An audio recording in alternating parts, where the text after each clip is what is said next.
So I'll start that again. Hello everyone, welcome. This is the Bows and Swords TTS tournament round 2, and we are going to be watching Mickey, who's also known as Masarath, against Chefjacko86, who is going to be playing Baratheons into Mickey's Free Folk. So it should be interesting. Let's just, we've got Carlo joining us in a couple of minutes. He's just finishing something off and then he'll be joining. So players are just getting tables set up and everything and ready, and we will see where they go from there. So I'm just going to finish doing my social media posts, let everyone know that the game's starting, and we can make a start. So out of curiosity, for anybody that does see this, where have you either heard or seen us from? That would be good to know.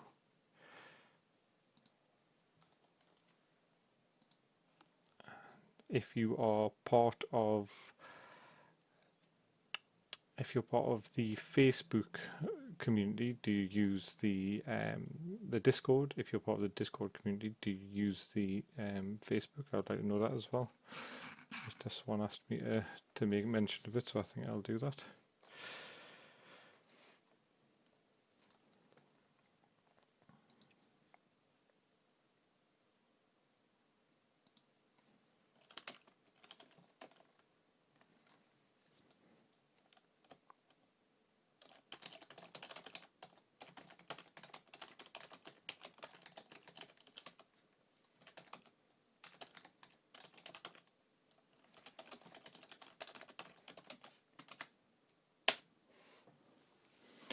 Right.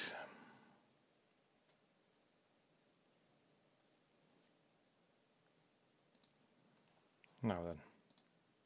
So we've got Chef Jacko's list looking like 2 units of champions in the stag, Rose Knights and Baratheon Wardens, 2 units of Wardens with what looks like probably going to be an NCU commander, I'm presuming.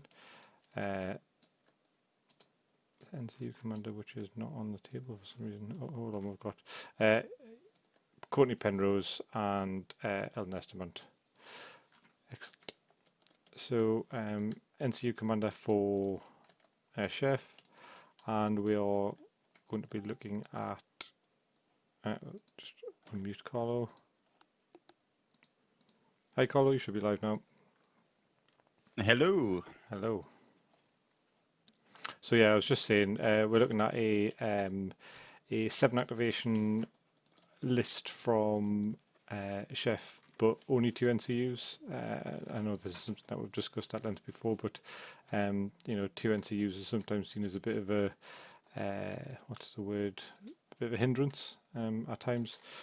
But we are seeing 5 very durable units put on the board, which would be interesting to see how they, how they go against Mickey, because I think one of the things that could potentially be a problem for Free Folk is just units that won't die. So it'd be interesting to see what happens. I think it's going to be a really interesting matchup. I'm not surprised that Chef Jacko has picked into his Courtney Penrose list here, because even though he's got a really low activation count, Free Folk are one of the best things that he could match that up into. The Free Folk generally are building to out-activate other factions, and he's got a list which basically says, well, I'm going to be out-activated by almost everybody, and instead I'm just going to be so strong that even though you out-activate me, you won't be able to do anything like really surprising with that. And the Rose Knights particularly obviously favor being attacked as many times as possible. It gives them a ton of chances to pass morale. It does, yeah. And heal and start to turn it into a real slugfest. The Rose Knights obviously fall apart when they can be hit with a couple of extremely powerful attacks. But the free folk don't have many options for that. Particularly their main strength for that would be a giant. But Masarath doesn't run a giant in either of his lists, so he's never had that choice. So it's a very strong pick by Chef Jacko into the free folk because they don't have that many counters. We will see whether or not the massive activation count can be brought to bear, or if the real strength and durability of these Baratheon units will win out. Interesting, yeah. So, what are you thinking of the double champions of the stag? So, a 10-point unit, I believe. It's not a small investment, is it? No, I mean it's a real commitment to. If you think about the equivalent, Oh, Carlo, we've just lost you there. would be to save a couple of points from each of those options and maybe bring more Rose Knights. Mm-hmm.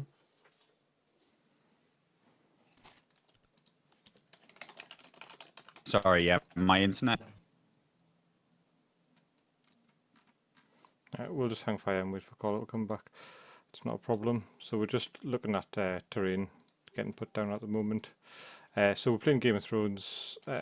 As we know, we've always got the objective, which is +1 VP in the centre, and you take a morale test at -2 when you score it.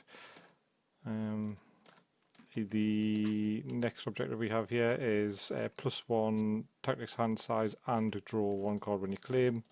We've got, when you score objectives from this point, 1 friendly unit may make a free maneuver or retreat. When you claim this objective, target 1 enemy attachment. So this is a turn-off attachment ability, and this is while controlling this objective, this unit's melee attacks gain Sundering and Vicious, but the unit receives D3 wounds when they take it. So I don't believe it's optional. I think it's automatic. So if you make an attack and you're controlling that objective, you're going to take the D3 wounds regardless. So we're seeing a corpse pile dead center, which is interesting.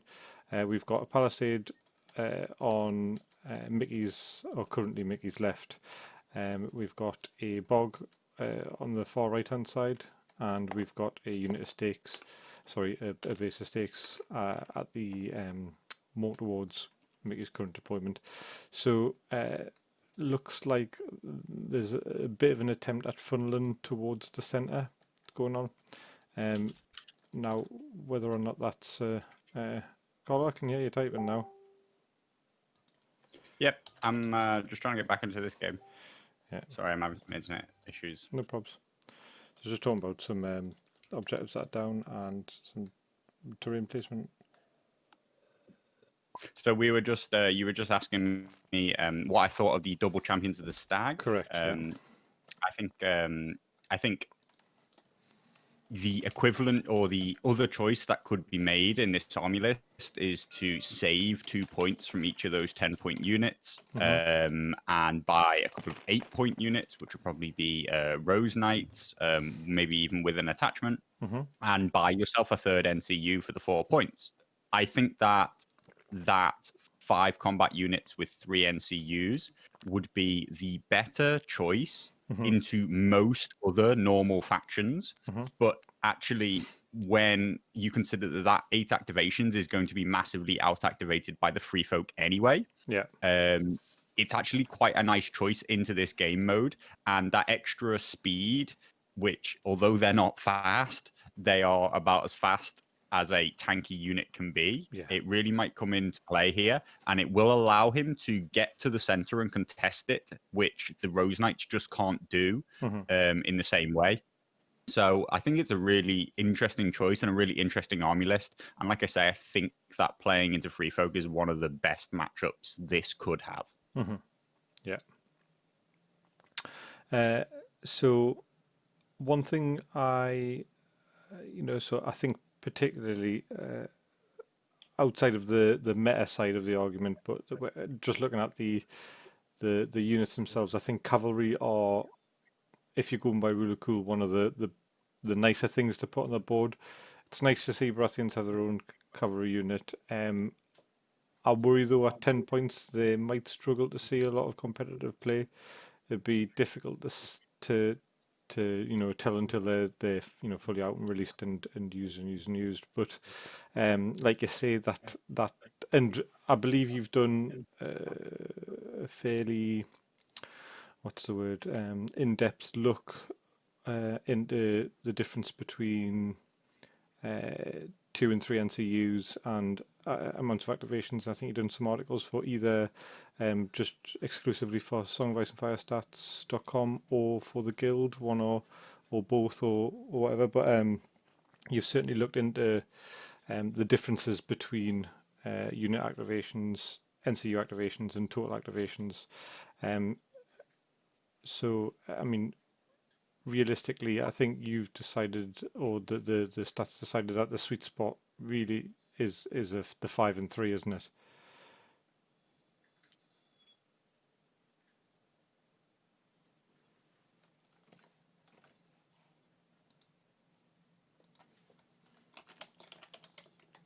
Who set up at almost 60-40 when playing into 2 NCUs. Again, interestingly, the only game mode where that's not been the case has been Game of Thrones. That's the only game mode where we've ever seen. This is taking stats from the tournaments that have been run through a Song of Ice and Fire stats. Game of Thrones is the only game mode which has ever favored a 2 NCU setup. So we'll see whether or not that holds here. So Mickey always runs 3 NCUs. I think it's easier to do in Free Folk, obviously, but we're seeing, interestingly, we're seeing no steer, and steer is a unit that so I haven't actually looked at Mickey's list yet, and I've just had a bit of a surprise seeing a unit of Cave Dweller Savages. It's got Tormund in it, which makes a bit of sense. So is this Tormund Commander? Yeah, must be Tormund Commander. So we've got Masarath, great at handing out tokens, good at stopping people from doing things that they want to do. We've got Lady Val, everyone knows what she does, she makes people go fast. And Ygritte, so Ygritte, interestingly, is going to be there usually turning off people's attachments or influences. Now, I don't think either of... Although, actually, sorry, what does Courtney do as an NCU? Courtney has a really powerful influence ability. Right. When he goes down onto a unit, he will mean that when that unit is ever targeted by a zone on the tactics board, Yeah. a Baratheon unit within long range can heal D3 wounds. That's right. So this generally means that Courtney himself will try to go onto letters. He will influence a unit, and then you target that unit with letters by applying a token to them. So that's an instant heal effect. If you follow that up with crowns, then that will have an effect. But then also it makes Mickey wary to ever target his own unit with money bags or swords or with the horses, because each of those effects will give a D3 healing effect, which obviously combines incredibly well with the tough Rose Knights and as well with the Champions of the Stag, who will want to just stay at high health and be incredibly hard to move. So you're on on my favorite, and yes, Ygritte will have a strong role to play there in countering when Courtney comes down. Yeah, I was getting confused with the his instant effect. I was getting confused with the Stannis Commander NCU, the one that grants the keyword. The Lord. Yeah. Yeah. Axel Florent. Axel, that's another very strong choice. Right. Okay. So, Cave Dweller Savages, that is a shock to me after I basically ended up shelving my Cave Dwellers. people I think seem to think they might still have a place in the game, but I just really struggle to see the place when they've lost that initial ability,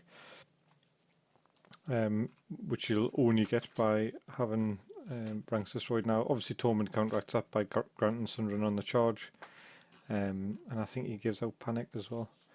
But yeah, will be interesting to see how he does. I love the Cave Dweller Savages in 1.4. Absolutely adored them. The models are fantastic as well. Absolutely fantastic. I think the Cave Dwellers have an important role in this game as significantly the strongest unit that Masarath has. They also will be very important as finishers. They'll still need, but what they'll need is they need a lot more setup now. They need you to weaken your opponent, whereas before they were your openers, your finishers, your tank unit, your everything. So I was very, very pleased that they were changed because they were the most efficient unit in the entire game by no doubt of the imagination. For 5 points, you should not put anything else on the board. And it went maybe a little bit far. They now see almost no play, but that's also something more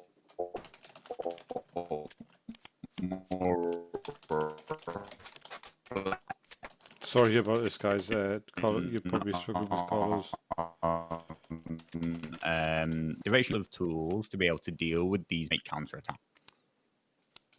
So we just had a bit of a issue with your mic again there, but so totally agree about them being very efficient for the 5 points, way too efficient, and it was almost, you know, when anything's a guaranteed pick that isn't what you would say, quote unquote, a base unit.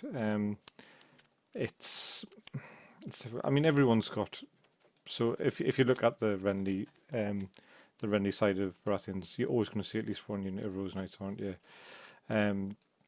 You know, Starks are always going to see Sworn Swords and probably Berserkers now. But I think when something is like I need to build my list around this 2 units of Cave Dwellers because they're so good, then it's not healthy for a game. Unfortunately, Bone Lord's Chosen kind of stepped into their, not Bone Lord's Chosen, sorry, Followers of the Bone, kind of stepped into their boots, but in not as efficient of a way, and they kind of hitty missy. I still use them quite a lot because I just enjoy the models and I enjoy what they do. But I think in the current meta, we're seeing a lot of high morale units, or good morale units that can take a bit of a punch. So the Horrific Visage doesn't really come into it. And it's getting harder to justify the points for them. I'll still play them though because they look cool as anything.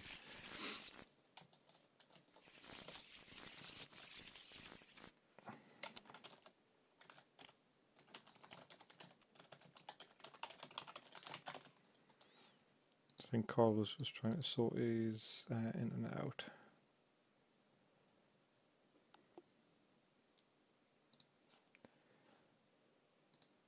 So we've got this is turn 1. We have Mance going down on letters straight away. Not sure who he influenced. And we had Courtney going down on horses. Not sure who he influenced. We are seeing maybe take some cards, and the influence from Mance is going on to the central unit of Champions of the Stag with a weakened token and a second weakened token going down on the other Champions of the Stag. Now, we know champions are pretty gnarly in combat, so we've got 8 dice, 3+, they get critical blow, and if the defender rolls a save of 1, they become weakened. They've also got parry, so attack die rolls of 1, the attacker suffers 1 wound. This, it's a very, very good attack profile. 10 points is expensive, as we discussed before, but yeah, it's a nice little unit. I mean, maybe even just seeing one unit, and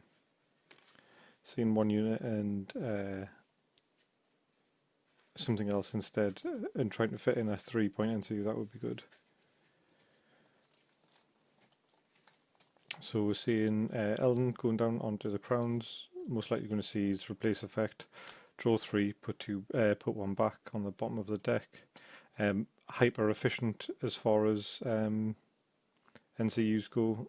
It's not uncommon to see a Baratheon player with half his deck in his hand. I did say deck, half his deck in his hand, which is interesting to see. So we've got Guslug, big fan of Mance. This time using the builders, pairs him with Chosen Steer. Right, okay. So is that just for handing out the extra token, Goose? Because then it's much easier to hit your 3 tokens if you've got tokens coming from units. And do you think, so we've got Haldir, hello Haldir, welcome. Do you think do you guys think the tax export has become a problem? Interesting comment. What do you mean by becoming a problem? So it would be interesting to hear what you mean by that.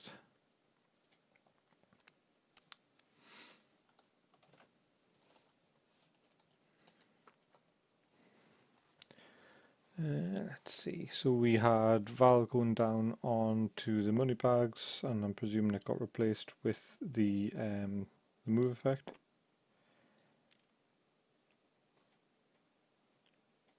And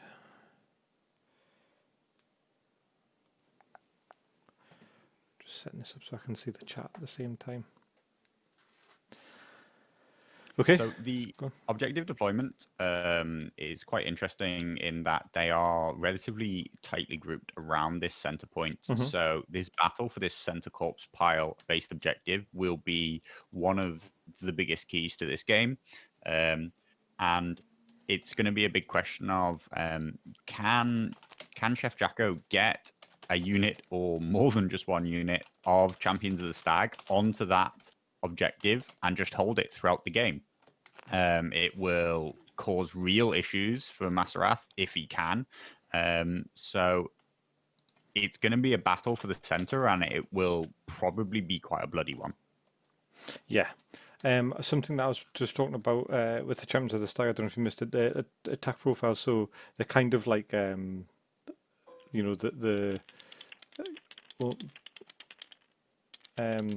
they're a bit like the flayed men of old, aren't they? They've got that critical blow, but they don't need to be charging for it. But they've got the defender's roll save on defender's roll over 1.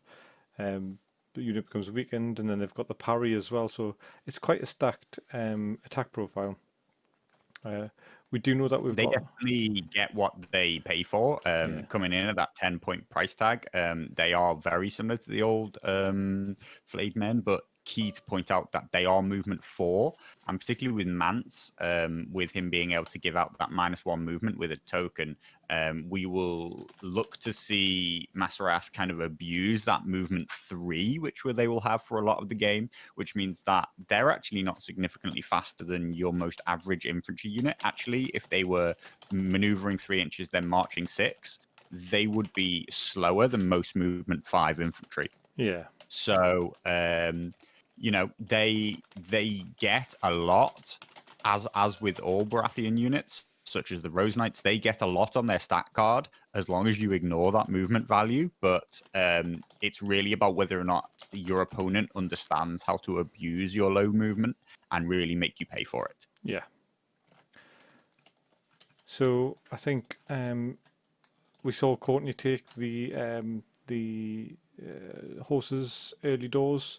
Do you think he just wants to ensure that he's going to be getting that,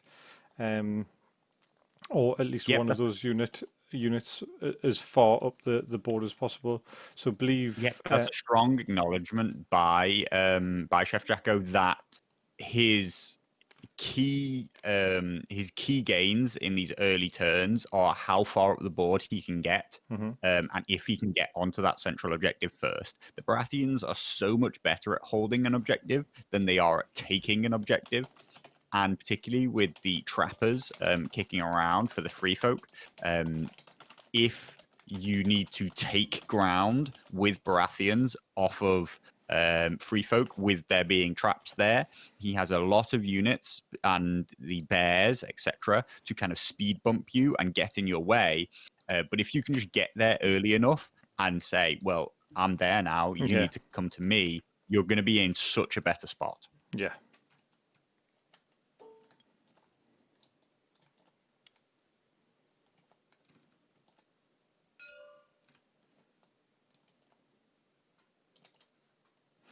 So we saw Eagle and Mance go down onto this central unit.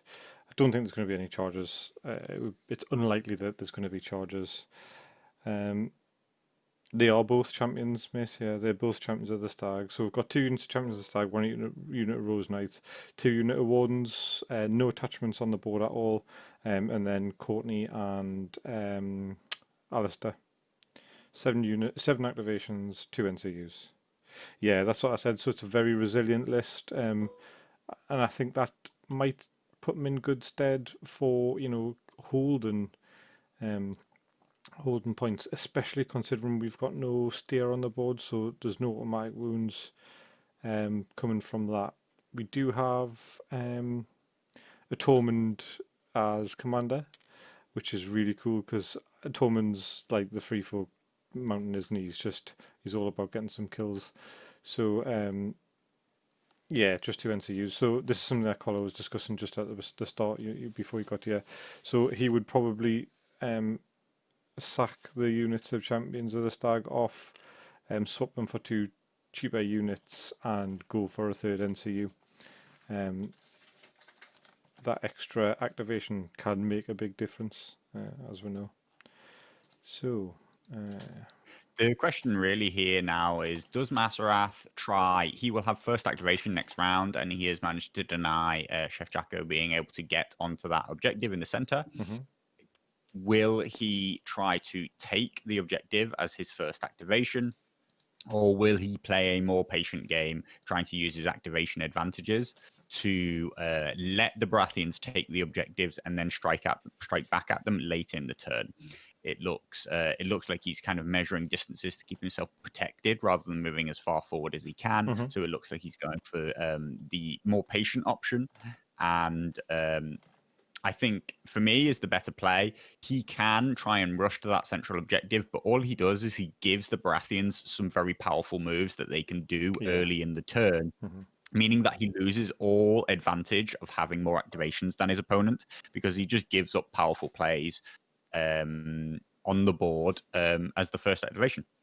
Well, so I think he needs to be more patient, give up the points, and then look to take the units apart later on in the round. The difficulty is that he's having to give up the turn where he's most powerful, which is the second turn where he has the first activation. The question now is, does he have the patience to play for the 4th turn, or will he try and rush at the end of the 2nd turn and play for the 3rd turn? But of course, Chef Jacko will activate first in the 3rd round. So if he commits in the 2nd round and it doesn't go as well as he hoped, then things are going to turn away from him very quickly in the 3rd round. Well, I think one thing that's worth bearing in mind is that horses can only ever count as 2 ranks. So even if you can just get a unit in the base to base with them, you can deny some pretty important points. As long as they're full ranks, your issue there is that while you might think that it's like a relative guarantee that you could just charge late in the round after they've activated to engage that unit, you have to be very wary that you may give up. Ours is the Fury, where they will just attack back and easily reduce you by a rank, or other opportunities for the Baratheons to make their counter plays. So because of the Baratheon counter deck, it's not such a sure thing that you can just say my last activation will deny the control of this objective. Yeah. So we've just been asked what the objectives are. So with Chef Jacko's perspective on the game, so the bottom left is a free maneuver retreat when you score.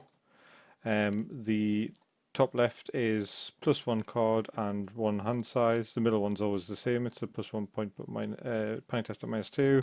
The top right is turn off an attachment, which is completely useless in this game for Mickey. And the bottom right is attacks gain Sundering and Vicious, but units suffers D3 wounds. Yeah, the free maneuver retreat will be very, very good for, especially with the champions of the Stag being a bit slower than you. So average. Interestingly enough, when I look at this board, it looks to me, my assumption is that Chef Jacko picked sides. My assumption is that he picked the better side there. Obviously, the mute attachment has no value to Masarath because there are no attachments on the Baratheon side, unless he was incredibly scared of his own Tormund being turned off, or maybe Harmer.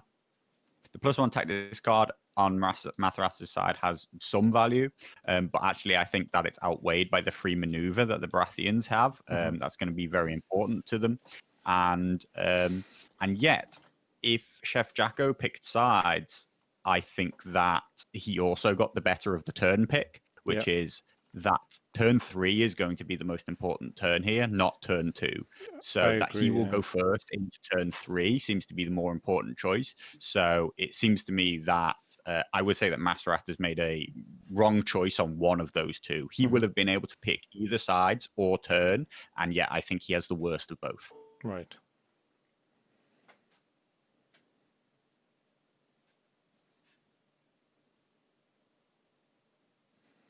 So we're at top of turn 2 here. We saw Mance hit the horses. We know that horses is usually quite an important space for free folk. We've seen Mance go back down, I believe, onto the central unit of Champions of the Stag. They're now weakened and panicked. So that's two tokens. So Mance is currently, let's see, Mance is currently -1 attack die and -1 speed to them, so that's 3 speed units, which is going to go down to 2 on the corpse pile, and -1 to hit on all attacks.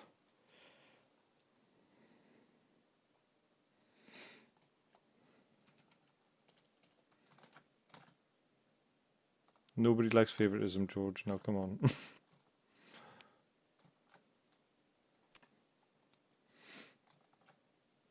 So Courtney's unit going down. Courtney's influence going down onto the unit with Tormund and the cave dwellers. So it's only when they're influenced by a zone, right? Not cards. Yeah, just the zonal influence, but if he chose to put a token on them from the letters, that would be targeting, so that would be a heal. There's obviously nothing to heal at the moment. So Ygritte is a relatively strong counter. She can be played onto that unit, and it is the person whose unit is targeted by Ygritte who gets to choose if they're going to stop her effect. So Chef Jacko has no way to deny that because it's Masarath's choice of whether or not he wants to stop Ygritte's effect. Yeah. So there is no stopping Ygritte's effect. Ygritte actually has a stronger defensive influence effect than she does offensive influence effect. Especially, I think, if you consider who he's playing into here, if you consider who's playing into, the Baratheon player is never ever going to be short of cards in the hand because of Alistair. So 9 times out of 10, they're going to have a card to discard if they want it. So we see a really big 4-wound fail without any tokens needing to be taken from the crowns. So that's and that would have been a 5+, right? Yeah, that would have been 6+. Yep. That would have been a 6+. The starting 5 -1. Oh, -2 actually. Sorry, so -1 for the corpse pile, -1 for the crown there. So that's 7+ isn't 7+. And with that panic token, you can be expecting to do wounds, but don't forget that Mance really wants you to not have to expend that panic. So quite a powerful effect. Interesting that looks like we see Egret. Going on to the, so hold on. Any attachments on that unit or other NCUs influencing that unit lose all abilities? It does nothing to that unit, does it? A crazy choice because it does nothing there, but if he targets Courtney Penrose, maybe he's just trying to bait out a tactics card, like discard from Chefjacko, making Chefjacko assume that it's a good play when actually it has no effect. Grislog comes in with quite a probably obvious point that but I missed. So if Egret did target Courtney, just Tormund would get switched off as well, as he is an attachment. And obviously, That's true. That's true. Shatterin nowhere near as good a denial there as I realised. Yeah. So that's Shatterin Assault. Yeah. That's a Sundering on the charge, which is the reason that he's been put into Cave Dwellers, and Overrun, which is, as everyone knows, very good. So we're sort of early doors of turn 2. We had Mickey with priority here, and like you said, I think it almost feels like Chefjacko's played knowing that he's going to be going for turn 3. I feel like there's not going to be any serious aggressive maneuvers from him this turn. Maybe the odds, maybe 1 charge, 2 charges at most from the cavalry, but I feel like he's just been sort of hanging back for turn 3, like you said, which makes a lot of sense. So interestingly, what we see here is we see the weakness of the 2 NCU into 3 NCU matchup, which is Chefjacko has no way to deny the use of swords, and now he must walk forward, meaning that at any time he wants, Masarath can use swords. Normally, this would get covered up to protect it, even though there would be no useful action to take. But Masarath's trappers are within range to be able to shoot whichever of the wardens decides to take this token. So he will just start generating free attacks, plus the traps effect means that unit can take a decent amount of damage this turn and become just a small enough issue that Chefjacko will start to have to invest either tactics cards or tactics board zones in the wealth zone. He will have to put some investment into keeping that unit healthy, and it's those very small things that can help this higher activation list really get ahead. The attack itself will probably do very little, but it's enough to just start to tip things in the advantage of the free folk. Yeah. So we're seeing some tentative moving forward here from this unit of Champions of the Stag. So do you think Mickey's going to let loose some traps here? We may even be seeing a charge here. So that was his 4-inch maneuver. It looks like he's measuring for an 8-inch charge, which would be a 4+. Can hit himself probably on a 3+ into the bear, but the bear is very definitely being designed to be a speed bump here. The trappers will be able to do D3 wounds, making this charge relatively risky in terms of damage, and we will expect to see this unit sort of get surrounded if it does go in. Yeah. But being surrounded is the one thing that the Baratheons can cope with more than any other faction. So it depends a lot on what cards are in hand. So do you think, was that just the end? We're seeing yeah, so we're seeing some traps. And it's just one wound.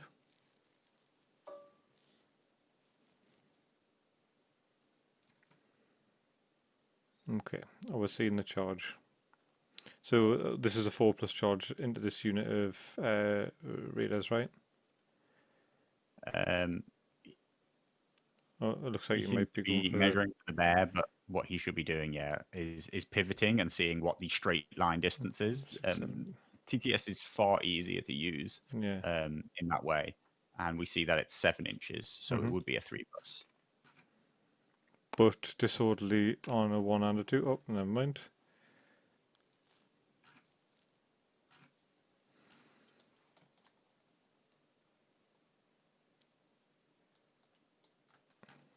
With the weaken token, there's a real chance that this bear can actually survive this attack. And the question is, as I mentioned, how many defensive and counter-based cards does Chefjacko have to make it very painful for Masarath to surround and destroy this unit? Yeah. And Because he can surround and destroy it, but can Chefjacko make it really painful to do so? we've got so one of Tormund's cards is counter charge as well. So do you think that this could almost be a bit of a bait for a counter charge as well? Make you sitting on 6 cards. The positioning of the bear is to protect the free folk trappers, to deny a charge into the trappers. The bait is possible, but it's more obviously defensive rather than baiting. So we have 2, 4, 5, 6, 7, 8, 9 hits, including critical blow. He is We'll weakened see though. whether or not he wants to use that weakened. At the moment, this bear is almost without a doubt dead. Toast. Yeah. But like a good reroll from the weakened could save him, but it's got to be a good one, and it could just be use of the token without any real gain. Yeah. He really needs to bring that down to about 5 hits or less. And we see 2 fails already, so. But just the 2 fails, so he only just takes the death. Just a few less wounds, and he could. He rolled 11 dice. Yeah. I'm not 6, sure 7, 8. why. It's definitely 9 hits, so. It did look like a lot more hits than I thought was necessary. I didn't see any card play come down from the Baratheons, but we do see the counter charge get played from Tormund. Oh, so who's yeah. Oh, so it's going to be a Raiders with skin changes.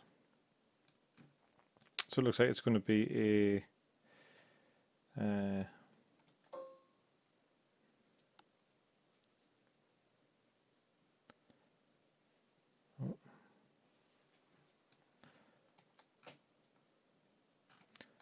so realistically, I mean, preferably what Mickey wants is that it's not Baratheon conviction, is it? What is it? Is it ours is the Fury, the free counter attack?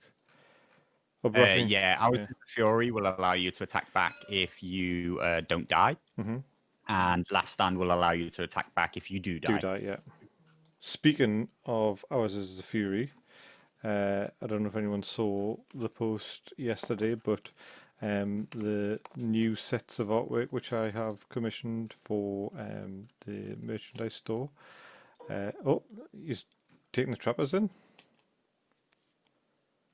An interesting choice. They will do very little damage, but maybe his assumption is that he won't do damage anyway, and he what he really wants is he wants to pin the unit in place. That's the most important thing. He wants to deny them from making a free maneuver and from the surge forth and gaining control of the corpse pile, gaining control of the central objective.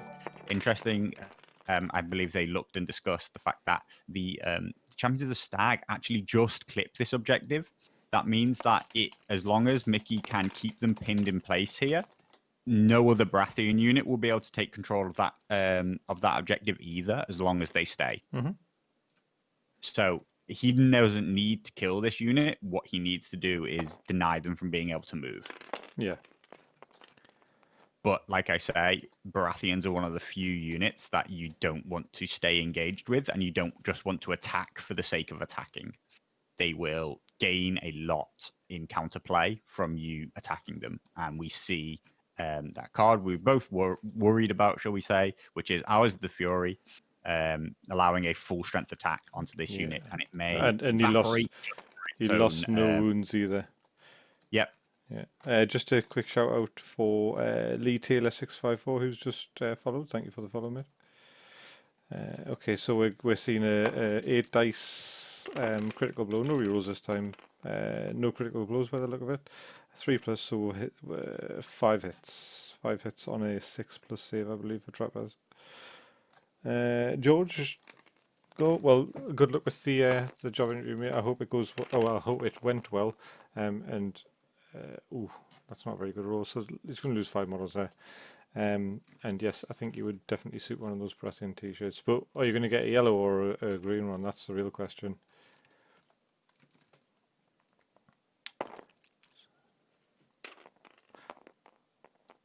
That's a past morale. Oh, we actually see a pass morale, but there is a panic token there. We may see this get forced through because of the D3, making it quite valuable right now. Yeah, And there we go. complete So yeah, complete opposite. Yep. Didn't destroy them though, so that's okay. And they will hold them there in place, and they are doing their job as insignificant. The bear has been the speed bump, and the unit has now pinned them in place. So the lack of the ability to take swords very much limits what Chef Jacko can do. Yeah, and I certainly, to put credence to it, I certainly experienced that a lot myself. So in our last tournament, you'll know because you commentated on most of my games, I was playing a 2 NCU Night's Watch list, and quite often I had that, almost like panic decision having to make. Trying to choose which unit or which zone that I was desperate for, struggling to choose between that and which ones I wanted to deny, and then my opponent had all that free time with the ones that were left to just do with whatever they pleased. Interestingly, it looks like we have a charge coming from Mickey, and I don't like this move at all. If you look at from Chef Jacko's perspective, he has 4 active. His next activation has to be one of 4 units, none of which he really wants to do anything with. If Masarath makes this flank charge into these Champions of the Stag, he now opens up his own flank because he is almost never going to. He's almost never going to kill this unit. So he's now opened up his own flank to lots of charges. He's opened it up to a Rose Knight play, a Champions of the Stag play. So he just gives a good response to Chef Jacko. Yeah. Whereas if he can just wait out one more turn, Chef Jacko has nothing good to play. This does seem like an overly aggressive, especially aligning the 50% to the right. So he has no other choice but to align 50% to the right because he can't go 100%. Oh, because of the size. Because of the base size. He needs to go either central or 50% if he can, and he can go 50%. So he has been forced into this position. That is a small thing that a lot of people overlook. There is a very small minority who argue that you can align 100% without being central, but that's a very minority of players, I would say.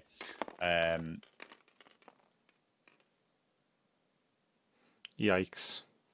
Yeah, we saw Surrounded and Exposed removing the abilities of the unit. So he doesn't have his parry effect, but still, this attack. So that's 5 on a 3+. Yeah, do a lot. The question is for me the question is why did it come at this time? Because it could have happened later in the round. So we'll see a total of one wound currently. They are vulnerable, so there is the chance of that going off. But oh, here he is. Hello, Rhaegar. Welcome.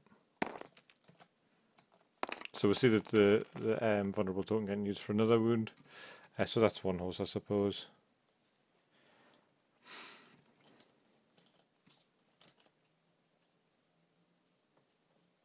Now, is there another Ours is the Fury?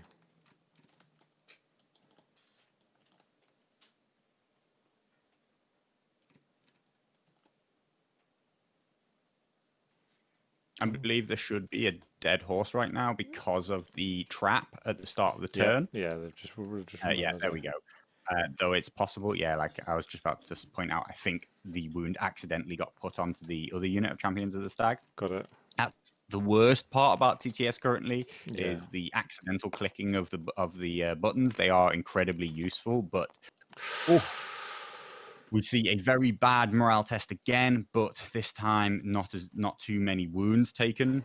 But we are seeing some chipping damage here. This unit's down to 7 wounds, but being wounded is where the Baratheons want to be. Oh, We see a second Ours is the Fury come out, so we will likely see as many as 7 or more wounds come back in return. hello, everyone. Sorry, a friend of mine from many moons ago was just rated with 19 viewers, and I've got a gentleman called Mortellian hosting as well. Thank you very much. And Desktop Walrus, thank you for the follow. Hello, hello, hello, hello. Hello, Kyle, mate. How we doing? You just finished streaming for the night? Oh, thanks for the follow, Scott. Oh, sorry, I didn't see what happened there, Carlo. What happened? We see Ours is the Fury come down against these raiders, and we see a very poor roll. Yeah. They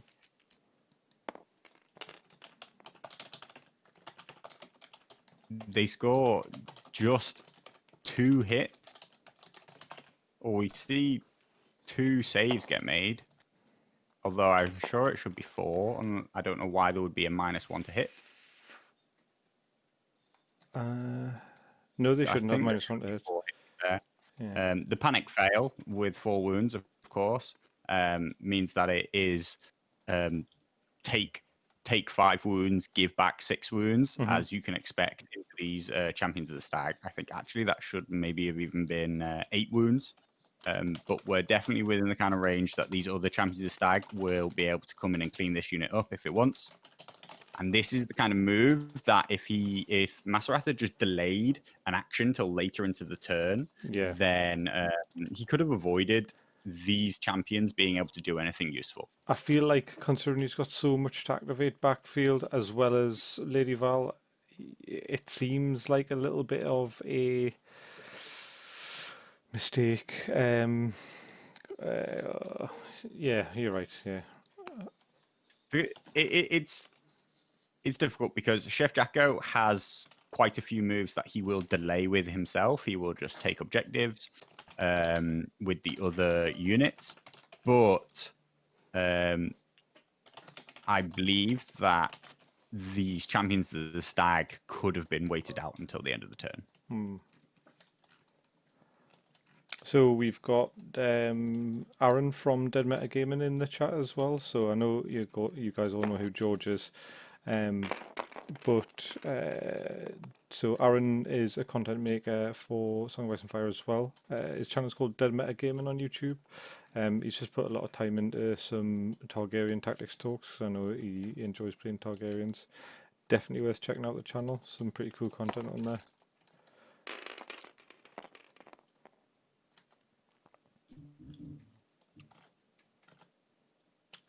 So this is that. So did he end up having to charge the front because of spacing? He either couldn't get far enough to see the flank, or he so that's 3 wounds. He chose the front because he remains closer to the objective. He's not particularly scared of the Raiders' save, and he maybe thinks that he can force through enough damage anyway. He has just managed to make them fail the test, but he's 1 wound short, so an extra -1 on the saves might have really helped him there. I think that he can risk a Rose Knight charge into the flank to finish off this unit. He will almost definitely wipe it out, and then he will be able to make a free maneuver off of the Surge 4th, which will allow him to come back onto the objective anyway.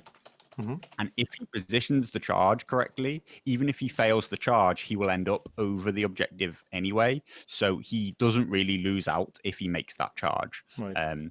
These are all the kind of things that all these moves needn't have been given over to Chef Jacko as an option. Yep. It looks like it will be an 8, so a 4+, but he will almost definitely finish on the objective if he doesn't hit the 4+. It's interesting. We're seeing a Lady Val on the swords and heading keep it. So we've seen both Hours of the Fury, haven't we? Hours of the Fury. No. We have seen Yeah. 2 Hours of the Fury. So realistically, I mean, so correct us if I'm wrong, but my play personally would have been for to keep that swords open and get maybe a couple of attacks off with the Cage Dweller Savages. We currently, I'm not knowing what's in hand, but currently we could be getting a charge with Sundering, which would probably take off the 1 wound that we need to get them to activate their Sundering again. I know 3s is a hard, it's a hard number to get rid of, but so the Cave even, Dwellers themselves yeah, are really not a good choice for the swords because of Courtney Penrose. So as soon as he gets targeted by swords, he allows a heal of D3 to any other unit. Oh, is it range. D3? Yeah. When you combine how powerful the Champions of the Stag are with the fact that it's unlikely after the heal that he's going to even be attacking with 1 reduced rank, that the Cave Dwellers won't do as much as you think, and the attack will not do a lot. He's instead chosen the replace effect and gone for a flanking position with Harmer. Harmer, of course, can do quite a bit of damage with Harmer's Bannerman. The Vicious will have a big effect on whether or not the damage pushes through a high amount of wounds. So he is completely committed to going for a full surrounding and destroying of this unit with chip damage. And now that he's seen both of the Hours of the Fury, he can be a lot more certain that attacking won't really cause him any return problems. The card he now needs to be very aware of is positioning for countercharge. If he makes an attack, he doesn't want to open himself up to the Baratheons really gaining a free charge, because this 7 activation army, it will live or die by the fact whether or not it can gain free activations. Yeah. And so far, Hours of the Fury has bought him 2 free bonus actions. But that is the single card in the Baratheon deck which is easiest to trigger to gain those bonus actions. The other ones being Lost Stand, which you will have to trade out for having lost a unit, but Countercharge requires some very careful positioning. It does, you're right.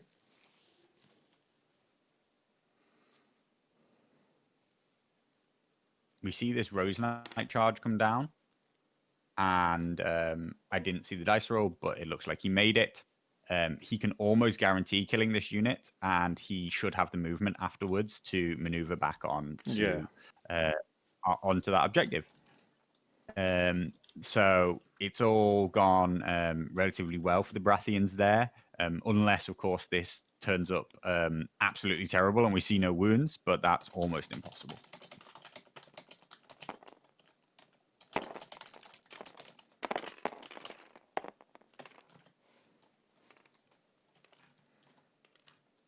Nope.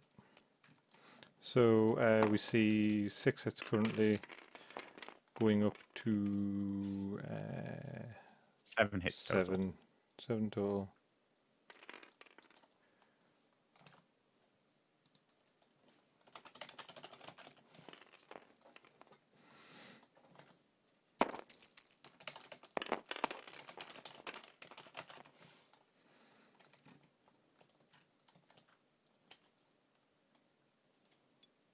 That's a dead unit. Luckily insignificant, but still a dead unit regardless. So Yeah, so he's given up the Bear and the Raiders so far, both of which don't give up any VPs. So he's not lost anything in that way, but the board position is slipping away from him, and the units that he has are melting away. So he needs to be able to remove one of these Champions of the Stag as soon as possible. yeah. And that will be a big hit for Chefjacko, won't it? To lose a 10-point unit is always a big blow. Yeah. So we're likely And as going to we were see it. discussing, he's managed to turn the second turn into an absolute bloodbath. But this was the turn where Chef Jacko didn't have priority, didn't have first activation, and it's looking increasingly likely that there will be a very good aggressive move for him to make as the first activation next round. He may even be able to maneuver this cavalry to protect the flank of the other unit, but of course they can only pivot. Sorry, because they weren't the unit making the attack. But if Masarath commits to trying to destroy this last unit of Champions of the Stag and doesn't manage to pull it off in its entirety, then swords will be open as the first move of the next round, and we'll start to see more units just melting away.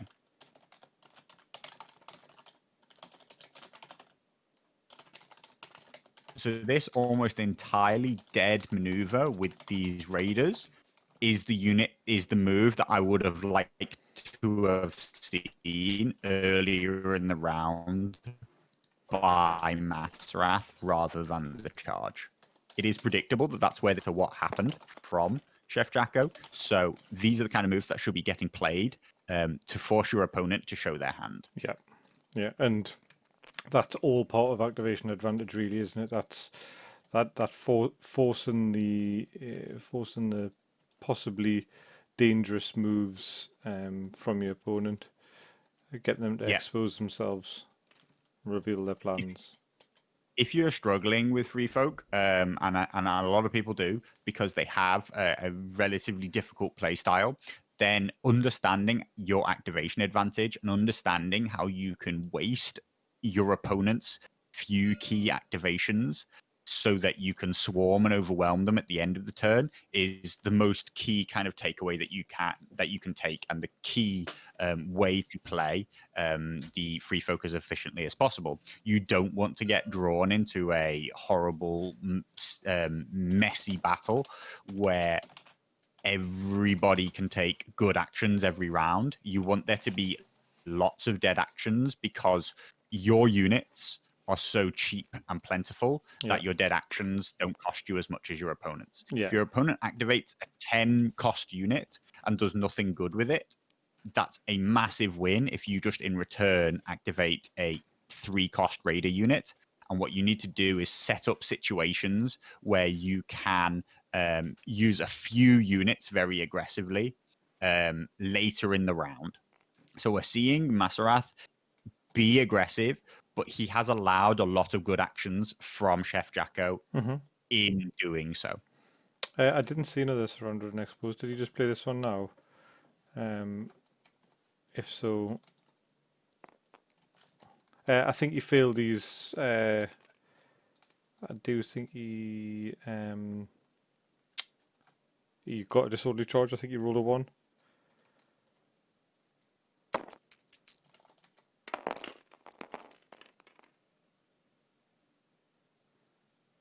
Yeah, just a 1. So what's a new? Yeah, that's a new card. So we've got 4 hits there, 3 plus save. So what do you think of the chances of a counter charge being in hand are? So C2 fails there. That's fairly good for Mickey. We do see 2 fails plus it looks like we have a vulnerable. Unless he still can use insight, which I think that the vicious would have made it worthwhile. A disordered charge, lots of people get this wrong. A disordered charge stops tactics cards. It doesn't stop orders. So orders can still be used on a disordered, and I think that the D3 wounds would have been worth the vicious effect.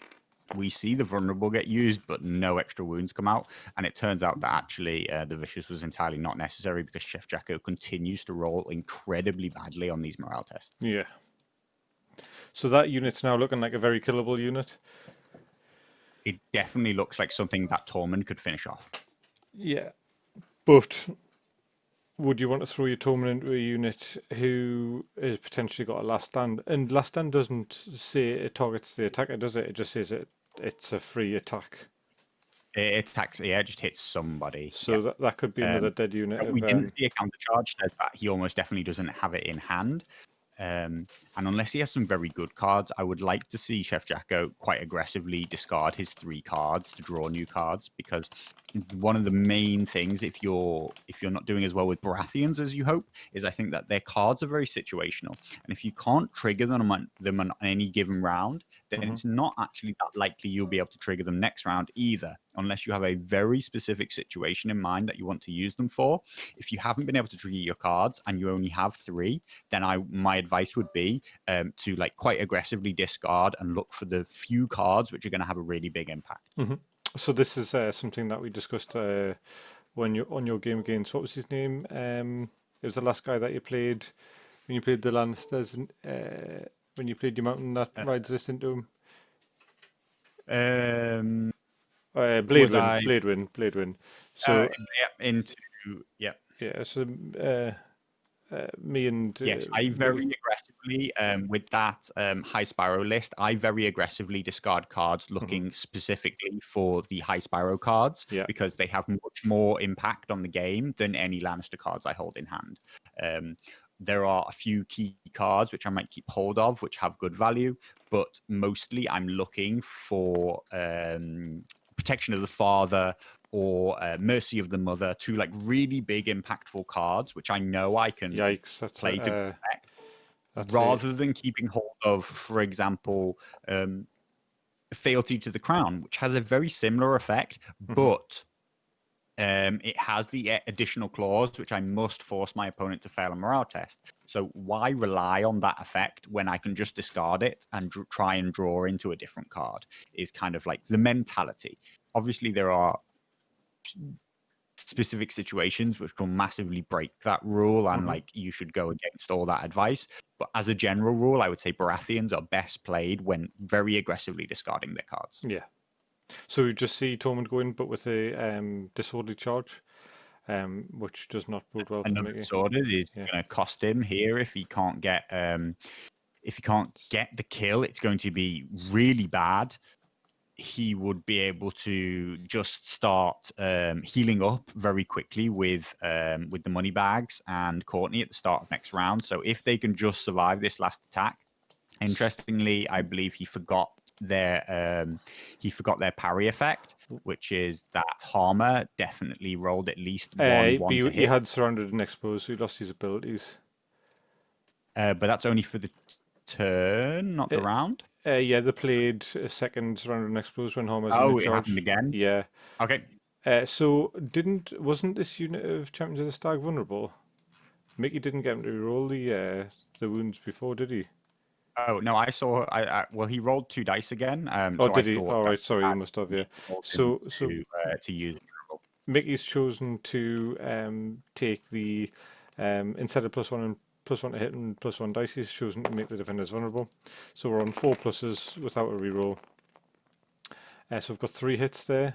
So he has to. So he's reliant on these 2+ saves and this sundering to make them 3+. Tormund's had a big effect here, really doubling the amount of wounds that will happen. But he's still going to have to get quite a few fails. He sees just 1 fail, but if he wants it to not go through to panic, which he should pass. Wow. We see him survive on 1 wound at the moment, and he's going to need another bad panic fail. It's a 6+, so it's 50-50. No, just over 50-50. Not really. A 6+ pass is like closer to about 70% pass rate. Really? At least 60-something%. Yeah. Because the 7 and the 6 represent such a large percentage of the dice rolls that when you include a 6+, a 7+, and an 8+, that's the majority of things. When you're 6+ to pass, you need quite extreme dice rolls. So Carl's just asking Every for a little. one you can move away from a 7+ is a massive increase in your ability to pass. Right. So Carl's just asking for a little catch-up summary. So Carl, we've got on this objective, we've got the free maneuver. Up here, we've got +1 tactics card and hand size. Obviously, you know what the middle one is. This one's turn off an attachment, which is no use because there's no attachments. And this guy is melee attacks, gets and run and vicious. We're getting close to the end of turn 2. We've had 2 charges from Champions of the Stag, which managed to wipe out a unit of raiders with the skin changer with the eagle, which is a shame because the eagle's a very good attachment from the skin changers. We saw both of the Hours of the Fury cards being used. And currently, I think realistically, we've got just Mickey to do some cleanup. The finalising of moves on here. Mickey just unfortunately rolled two disorderly charges, which really affected his ability to get some hits in on this unit. This unit of Champions of the Stag survived on 1 wound, which is pretty pitiful, really. And we see the unit make a retreat as its last action. Because Mickey chose to retreat away from them with the trappers, he created space for the champions to get out the way. Had they not already activated? So this is the free. So the the free, yeah. So the scoring. Trappers did it with a engage with the counter charge, and we see the free maneuver from scoring the objective. It does allow Mickey to pivot, possibly onto the central objective. I see a tiny corner pointing out, but that would be for the players to decide. But all such effects happen after scoring, so that central objective won't be scored by giving it up. This turn, yeah. He gives up the ability to make an early attack with the Champions of the Stag. He's also got to be very careful because he's now enabled the traps again, because he's an unengaged unit that now needs to move.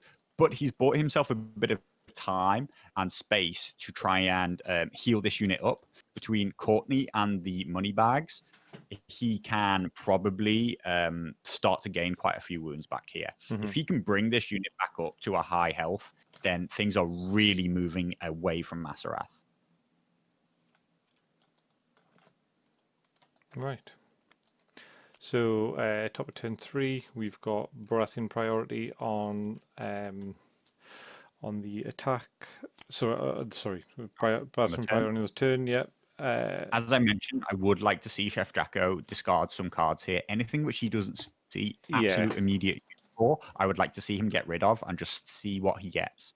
There are powerful cards in the Baratheon deck, but they are some of the most difficult cards to trigger. So unless we haven't seen any set it up very specifically, it can be a tough time. We've seen players using Elden have half of their entire tactics deck in their hand and yet still not be able to. I mean, it's not uncommon to see 10 or 12 cards in a Baratheon player's hand, is it, just because the opportunities don't come up. So we're seeing. Hold on, I think I've got the scores for wrong. Me, I've got the scores move wrong. Here is going to be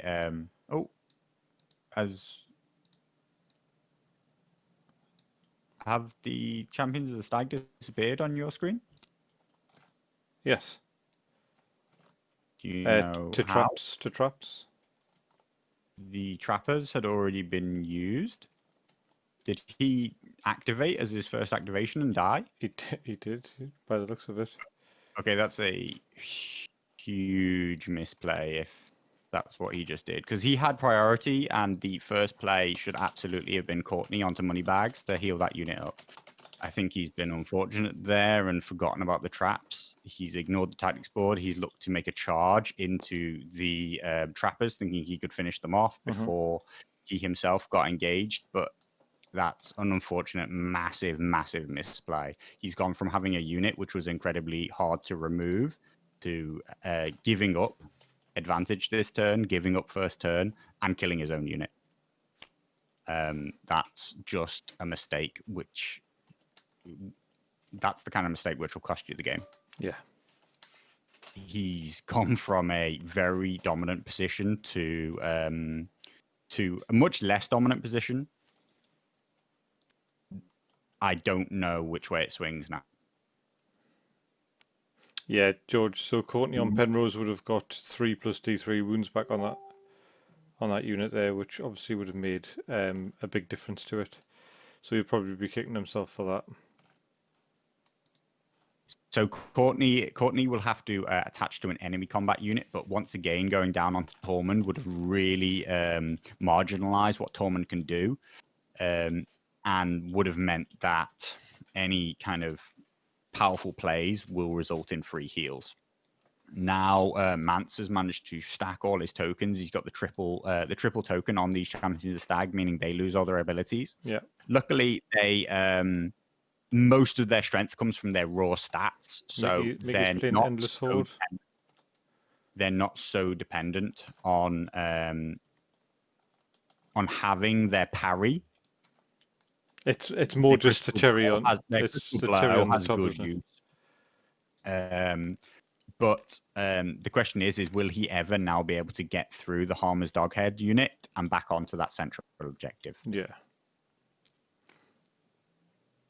That just seems like an absolutely ginormous mistake, doesn't it? Yeah, it's a really unfortunate mistake, because he was in a very good situation, and all he needed to do was continue to make things hard for Mickey, and instead he's made things much easier. Mm-hmm. He's allowed Mickey the freedom to now start to control the game. But when we look at the game as a whole, he's still only lost one unit.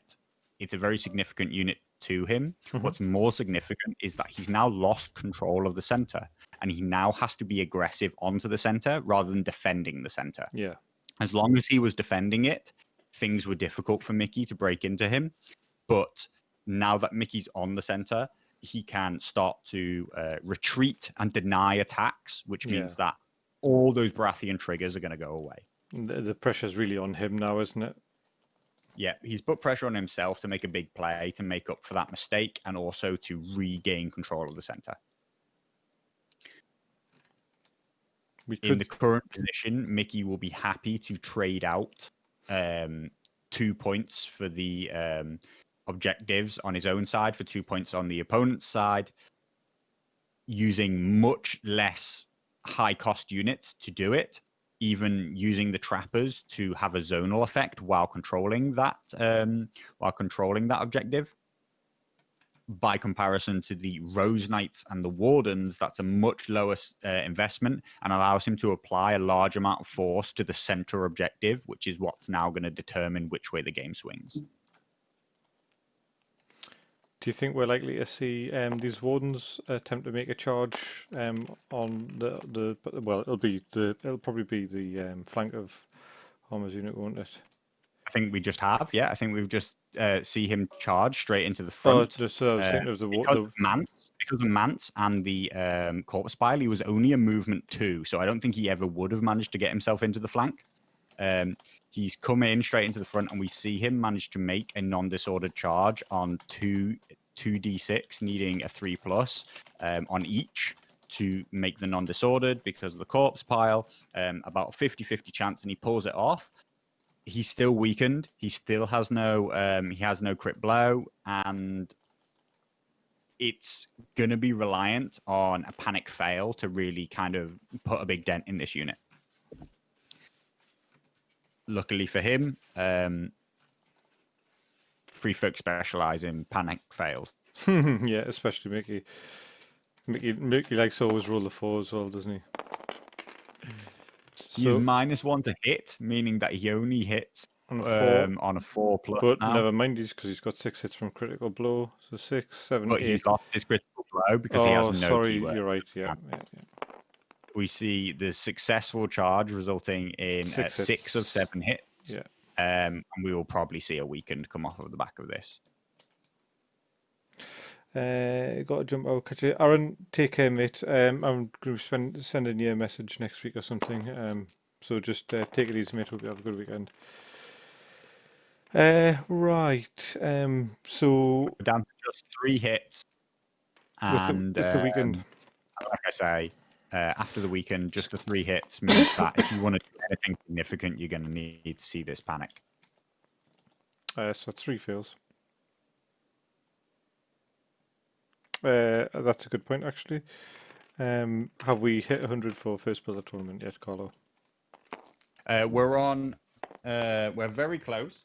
Unfortunately, in the last few days, as I start to push people for their army lists, I get a few people drop out as fast as I get people join. So we're currently on 93. I've had about 4 people join and 4 people leave in the past 48 hours. So if we can just keep our current users and get another 4 more each day, then we'll definitely get there. It's unlikely that we'll be at 100 if we're honest. Based off the experience in the NRG tournament, there will be at least some people who won't upload lists, and it will be very unfair for people to be able to see each other's lists without those people having submitted their own. Yeah. So they will have to be kicked out of the tournament for fairness. And that will, of course, drop us down. If we can stay above 90, then I'll consider that quite a success. Yeah, that'd be awesome. George is just asking what the deadline is for submissions. List submission deadline is Sunday. I will see how late I'm willing to keep it open. You know, I'd prefer it to be midday Sunday, but chances are, on previous experience, it'll be midnight Sunday. But midnight Sunday where, Carlo? UK time, GMT. GMT plus 1. We are currently on Sunday somewhere in the world always. Yeah. But yeah, I do generally live my life by American time. But yes, it's 12 o'clock Sunday night GMT, so that I should have time so to just to clarify, we're GMT plus 1 at the moment, so it'll be GMT plus 1. Sure. I'd rather people weren't trying to leave it to the very last hour. So we'll see. What I didn't realise is that we are the guaranteed, and maybe put it in on Saturday. We've given a 3-week preparation for the tournament, so that hopefully we could give people enough time to prepare their lists for these new commanders that they've been given. You know, this is not an easy process of just picking up your 2 favorite lists and throwing them on. Yeah. New game modes, new commanders, new factions that you may have never played before. So I really hope that people have kind of given it a thought and tried to come up with something new rather than just throwing the same thing out there as they always do. They also can, of course, consider and know the fact that they will be playing a completely equal mix of every other faction in the tournament, rather than trying to tailor their lists to play against meta-based lists. To 10 So activation, John. Yeah, not John, sorry, Rob. Yeah. To like really control-based Lannisters, we should see some new styles getting used. We will see as many Targaryens as we see anybody else. On which interesting note, the final game of the French tournament, which is currently running on TTS through A Song of Ice and Fire stats, is between a Targaryen player and a Free Folk player. Well done. So Bob Bernard, particularly playing as these Targaryens, has done very well. And even see a Targaryen winner. But Bob Bernard showed that he was a very good player in the NRG TTS League, where he was running Starks. Nice, very nice guy as well. Yeah. I believe he also finished relatively highly in the tabletop Masters of Westeros tournament. So clearly a very skilled player and likes an aggressive play style. So really good to see a non-meta kind of list doing well in their tournament. Yeah. So speaking of Targaryens, Colin, do you want to mention anything about something that just happened yesterday or today from Song of Ice and Fire Guild? Oh yeah, that would be the perfect moment to mention it if only I remembered. That is what you call a segue. Yeah. Yeah, no, that's really allowing the segue there, and me completely missing the opportunity. Yeah, the guild has just done its second monthly drop where guild members collaborate on a whole set of articles, battle reports. The Vault has just been launched, which is a really exciting. Yeah, it's very cool. 360 turntable pictures. I believe there's about 120 photographs going to every single one of those 360s that you see. Mm-hmm. So a really exciting new new resource created by Mythico Studios there. I know Nick and Crispy are big into like their media and stuff, aren't they? So they do some pretty awesome stuff with like all the GIFs and animations and stuff. Yeah, really good on the graphical side of things. They make some really nice looking products, including making the site itself. That's all the original initiative by Mythico Studios. So go on there and give the second monthly drop a check because some really good content. Everything from some nice eye candy to look at through to an interesting battle report. Through to like really deep analysis of Barristan Selmy as a new competitive commander option for the Targaryens.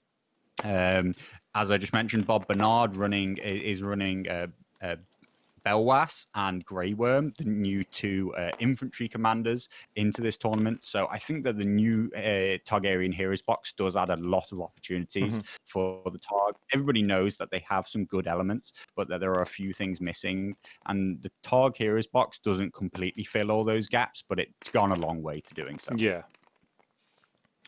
Okay, so we saw some Wardens charging into this game where we've seen the Baratheon Wardens manage to make a rear charge onto Harmer's Bannerman. Looks like they took 2 wounds in the process for going over the stakes, but that's a small price to pay, isn't it?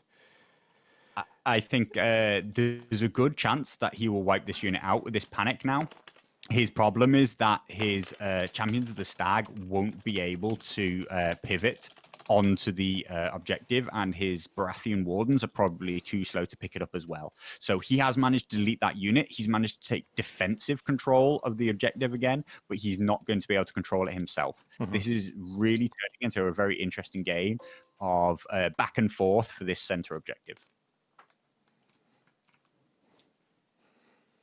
What I think a really interesting play that Chef Jacko can make here is he should be able to pivot in a way such that he can't give up control of the central objective.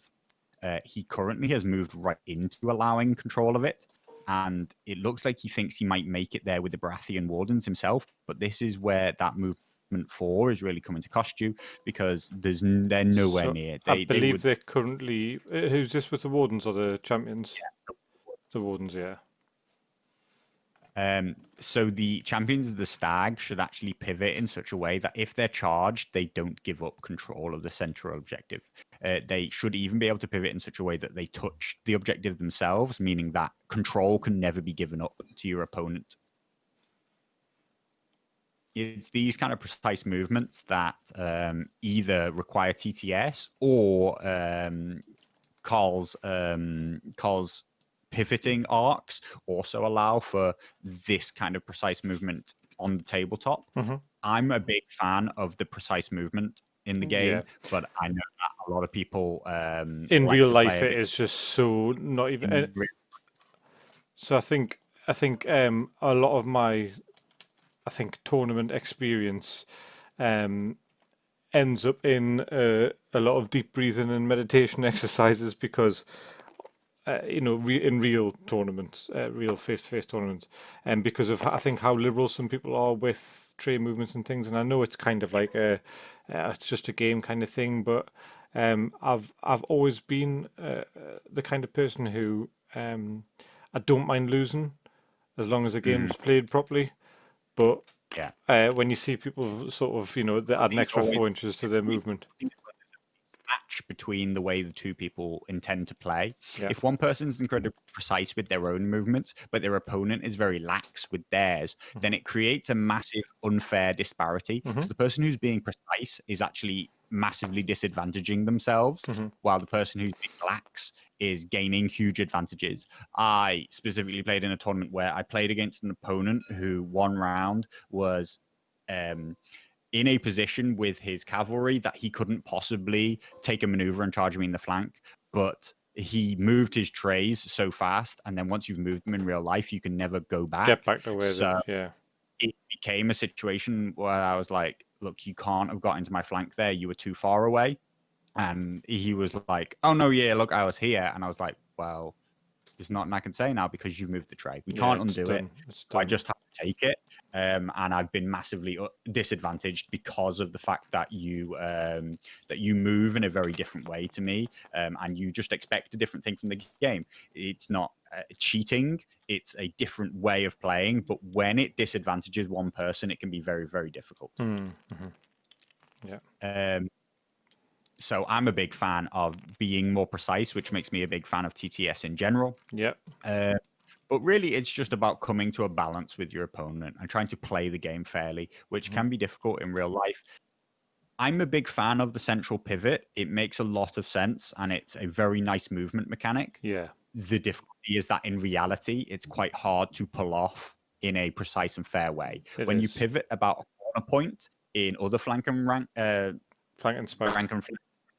yeah, tank and spank, flank and rank, all these games. Whatever you want to do, yeah. Yeah, exactly. Whether you're playing World of Warcraft or Warhammer. When you pivot about your corner point, it actually becomes quite easy to get the pivot correct because you just hold one point in place and move. But the problem with the central pivot is that all corners move at the same time, and so it can be very, very difficult to do it right. I think really standardized bases with a tool to perform them in should be made really. I suppose.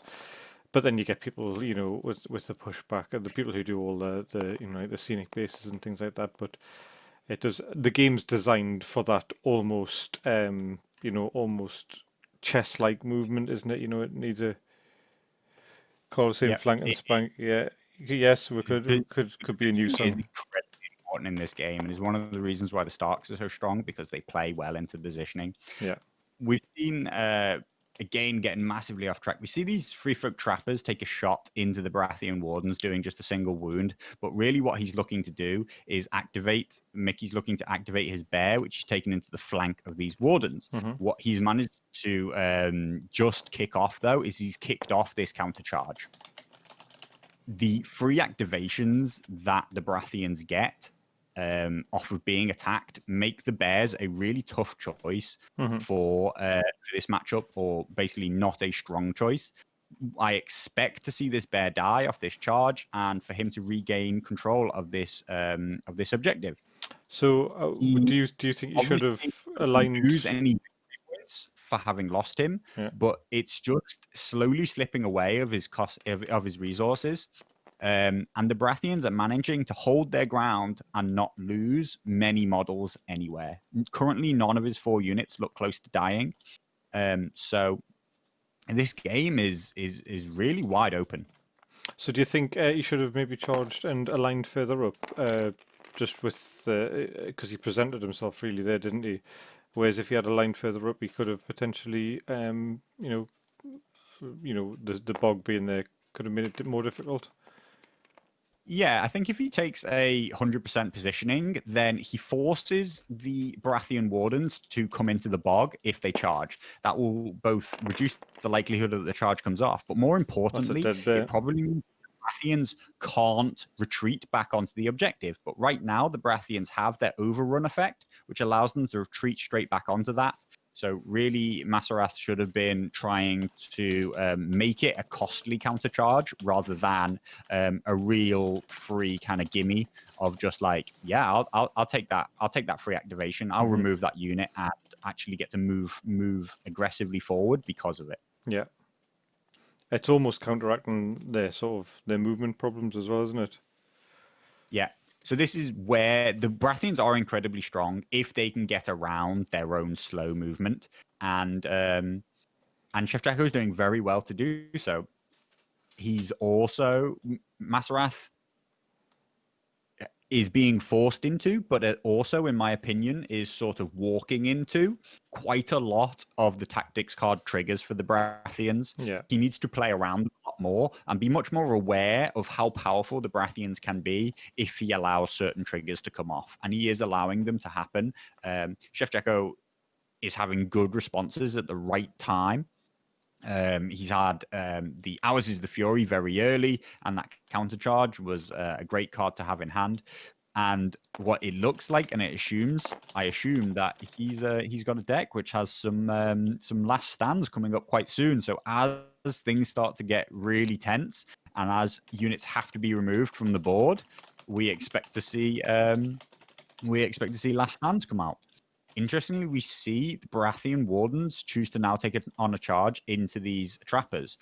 It is a combat that he's definitely going to win, but is it worth losing the victory point from the objective? Because he won't wipe them out.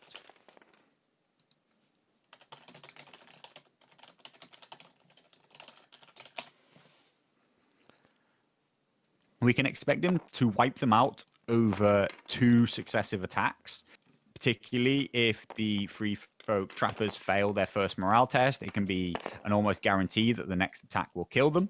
So we'll see 3 wounds. I think 6 plus for the trappers, right? Yeah, so 6 plus. So take 3 wounds. 8 plus morale. Yeah. 5 hits, not 4 hits. But yes, 5. You're right. Yeah. And that's a pass on the morale. So that attack has not killed half the unit, and the amount of wounds that they have left is unlikely to be killed in one more attack. So we come to this situation of these wardens have given up a VP for now being stuck in combat for a reasonably significant amount of time against the unit, which even when they kill them, they won't score a VP for having done so. They may not particularly have wanted to stand there and get shot by the trappers continuously, but it would have been more VP beneficial to him to have done so. So I think I definitely, personally, I would have stuck with the VP instead of the trying to get the charge off. We know Wardens aren't, they're no slouch, but they're definitely not. They're definitely not the most killer units in the world, or they're not made to delete units. They're about as good value as you can possibly get defensively, but they have below par offensive abilities. Mm-hmm. He's been unlucky in that the trappers passed their morale test. He was unlucky that the trappers didn't roll a single 1 for their defensive saves, allowing him to start to build up his weakness mechanic, where he would have weakened the unit, which he can then also use as a vulnerable token to force through damage in the future.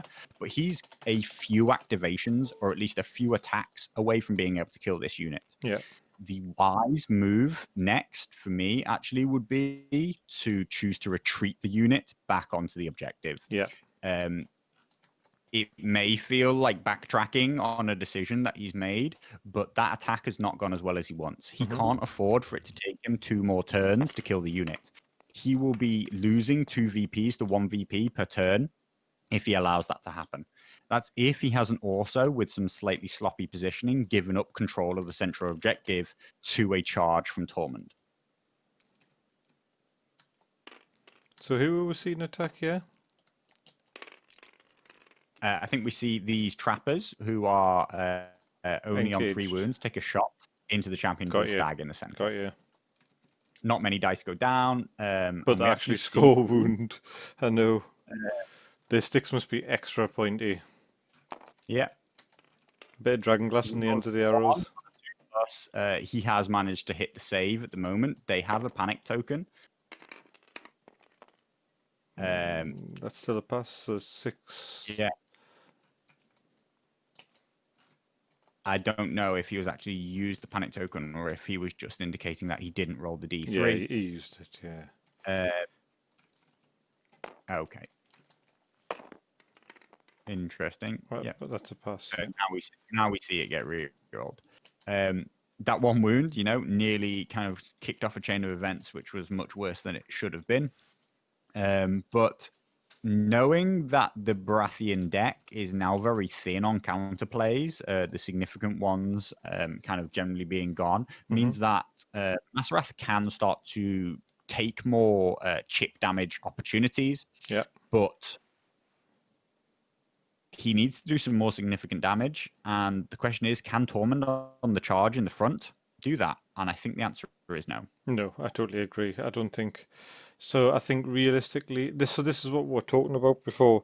You know, the cave dwellers aren't quite what they were, and now they're more of a finisher unit or a hammer unit when you've got an anvil. Yeah. But What he needs against this unit now that it's it's just healed up. Now that it's healed up, removed all those tokens, he needs an opener, and he doesn't have an opener which can do the kind of damage against Champions of the Stag that he needs. yeah, He's lost the overwhelming majority of units to surrounding that he used last time against Champions of the Stag. We saw how many units he had to commit to killing the first unit, and now we have a unit which is on full health, no tokens, already quite developed up the board. yeah, His choice is, does he charge Tormund into it to take ownership of the central objective? Going into a combat he can't win, but could possibly lose very slowly. Or does he allow the Champions of the Stag to take the objective next turn, knowing that he has very, very few units that he could ever take them off once they get there? So how do you feel about potentially a charge into these? Because we're seeing this charge here. We're seeing this charge Into the here Baratheon board. into the wardens. Yeah, because I don't think you could get a flank, could he? I think that's exactly right. I think we need to see him ignore the Champions of the Stag and get rid of this warden unit. Importantly, opening up some channels to get some flanks onto the other two units, because right now this very equal distancing that that Chefjacko has managed to open up again is all protecting each other's flanks. So that's There are no ways in to break this line right now, and the only unit which Masarath could conceivably kill is the wardens that he's just charged. Yeah, so, I mean, earlier on, those Champions of the Stags were up on their own without any sort of flank support, and that made the surrounding of them quite easy. However, we didn't see quite the impact that we wanted at that point, and now those defensive lines have moved up either side of the Champions of the Stag, and you've got a rock, like a mountain, really surrounded by slightly smaller mountains, really survivable units. Chefjacko's done really, really well to make sure that he is, by and large majority, only engaged from the front. Yeah. Even when the only unit he ever allowed to be engaged from the side, those Champions of the Stag, he allowed them to get entirely surrounded and destroyed, but at the cost of a huge expense to Masarath. And he also allowed that time and the number of activations it took for Masarath to kill that unit for him to bring up his other 4 units into a very good defensive position behind them. So he lost the unit eventually, and unfortunately lost it to a very, very mistimed maneuver. If they were still kicking around, they would still be a big annoyance to Masarath. But he has managed to re-establish a very good defensive line. And we're seeing almost desperation level plays here with Mickey charging Free Folk Raiders into Rose Knights. That's a combat which is not going to end well. Yeah, that's really not going to end well. You're sacrificing short-term gains, which is he may be able to do enough wounds right now to cause the Rose Knights to not control the objective anymore. But even managing to get this flank charge is not enough to make this combat beneficial to him. And unless he can roll wild people very here, we will likely see almost as many wounds come back from the Rose Knights onto the Free Folk Raiders. It all comes down to morale pass. The Rose Knights' most significant amount of damage that they take will come from panic and avoiding the healing that they get on the panic is the double down that causes. So we see 3 wounds. Now this could become 6 wounds and a very good attack with a failed panic check, or it could just become 2 wounds with a passed panic check. So that's a pass, yeah. Pass come out. It becomes a 2 wound attack, and you take 1 in turn. So you really, the net gains 1. Exactly. And that all comes down to a single roll, which is the weakness that you need to try and avoid, and where panic tokens become your best friend against the Rose Knights. The vulnerable would help you force through just a couple more wounds, but it's making them fail the panic, which is most important. So we're seeing a 6-inch charge. They've got 6-inch movement, so it should be a guaranteed charge. He just really doesn't want to see another one, which He's he managed hasn't. to get down to 1 dead rank, so they'll have 1 ability plus Tormund Sundering. So this has a chance to do a lot of damage. Just one, I would George. not go as far as to say that we should expect to see them wiped out. He's still very So reliant on a panic fail. Are you taking the vulnerable here, or you're taking the +1 to hit? And so we're going to see the +1 to hit and +1 dice, and he's also going to be getting an extra 2 dice. So we're currently on 10 dice with a vulnerable unit and the Sundering.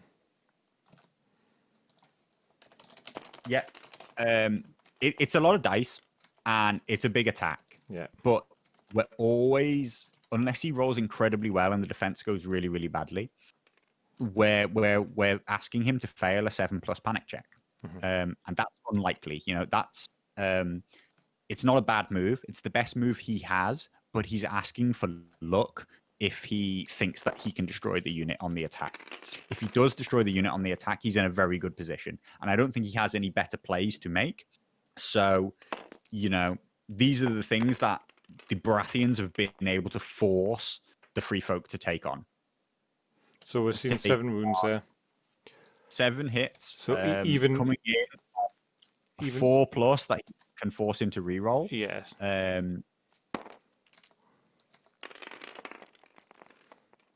So not the greatest of rolls already. So if he's going to hopefully get him to reroll these 2, and then he's really relying on that 7. Are they not 6 wardens? 6, but 7. 6. Yeah.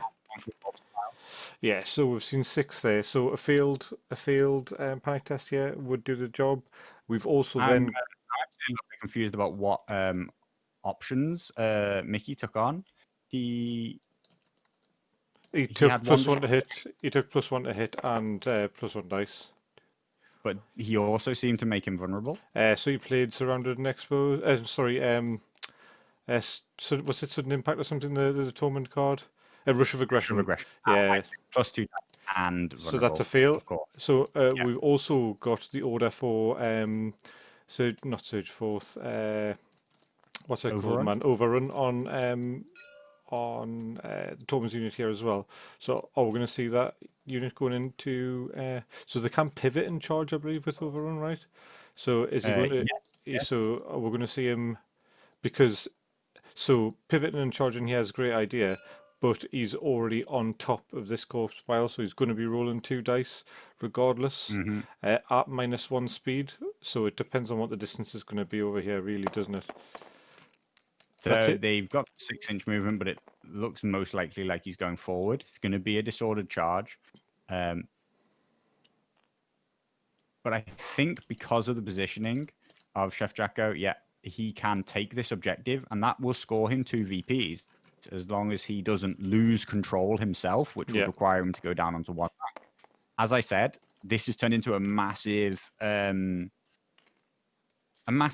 oversight in the positioning of these champions of the stag. If they just twisted differently when the unit had died earlier, they could deny control of this objective.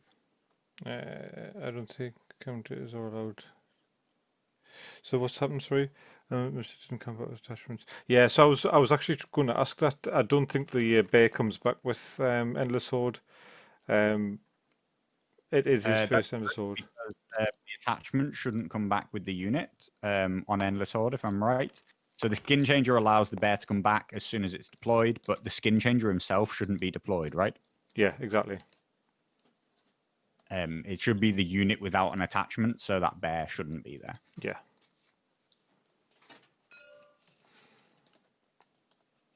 So we saw no damage from the attack and 1 wound onto himself because of the 1 to hit. So as we see, that tack doesn't do anything except it allows control of the token.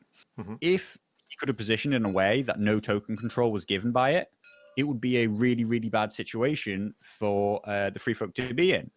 But that they control the objective is the most important part to them right now. So the position that he had adopted is suddenly unraveling. The question is, does Masarath have the units to force it through? More importantly, can he get to the end of the game and get 10 victory points before the Baratheons do enough damage to the Free Folk? So I know we've got the -2 panic check to take on this unit in the score phase, but 4+ panic, 4+ morale on the dwellers makes it a good unit to hold it. We see these Baratheon ones retreat, which is good. They've taken that free action to see, back yeah. out combat, back onto the objective. I would like the charge distance makes it difficult. He could choose to be further over the objective, allowing him choice to retreat later on and still control the objective. But he's at the kind of distance where this Free Folk Raiders unit may or may not make a successful charge through this bog. So every inch could be helpful there. I believe we're on to Masarath as first action. Indeed. I would like to see him either heal the trappers or block the crown, because keeping control of this objective for me is the biggest key that he can do right now.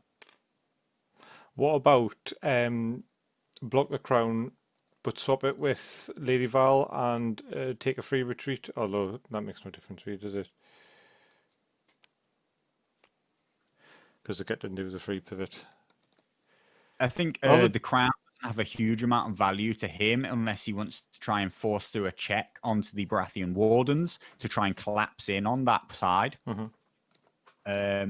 But really what he needs to do is, if he can hold 2 objectives, he will win this turn with 10 points. The easy 2 objectives to hold are the trappers and the bear, as opposed to trying to hold it with Tormund. Tormund is reliant on not being contested by the champions of the stag, and while you might be able to commit to it quite hard and hope that you get it, it's not a guarantee at all. Whereas as long as he can keep these trappers alive, they will definitely score that point. There is almost nothing from the Baratheons that can go out there and re-engage him. So blocking their death is probably the most important thing, and taking a maneuver off of the back of it with Val is probably a good way to go.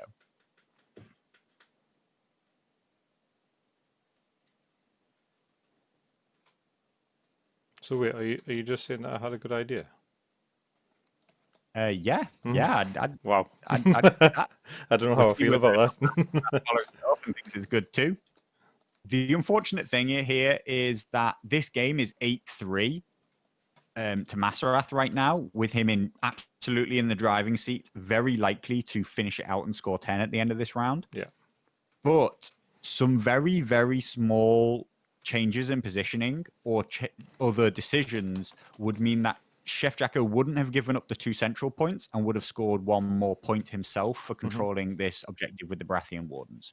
He could easily be 6-4 down instead of 8-3 down, in a position where every bit of damage that he did to Masarath was very scary, and he could force the game to go on 2 more rounds and have a real shot at winning this, because he's still got battle-wise, unit for unit-wise, he's still in a great fighting position, but he's losing the VP battle. This is where insignificant really has played a big part. A huge part, yeah. A lot of units.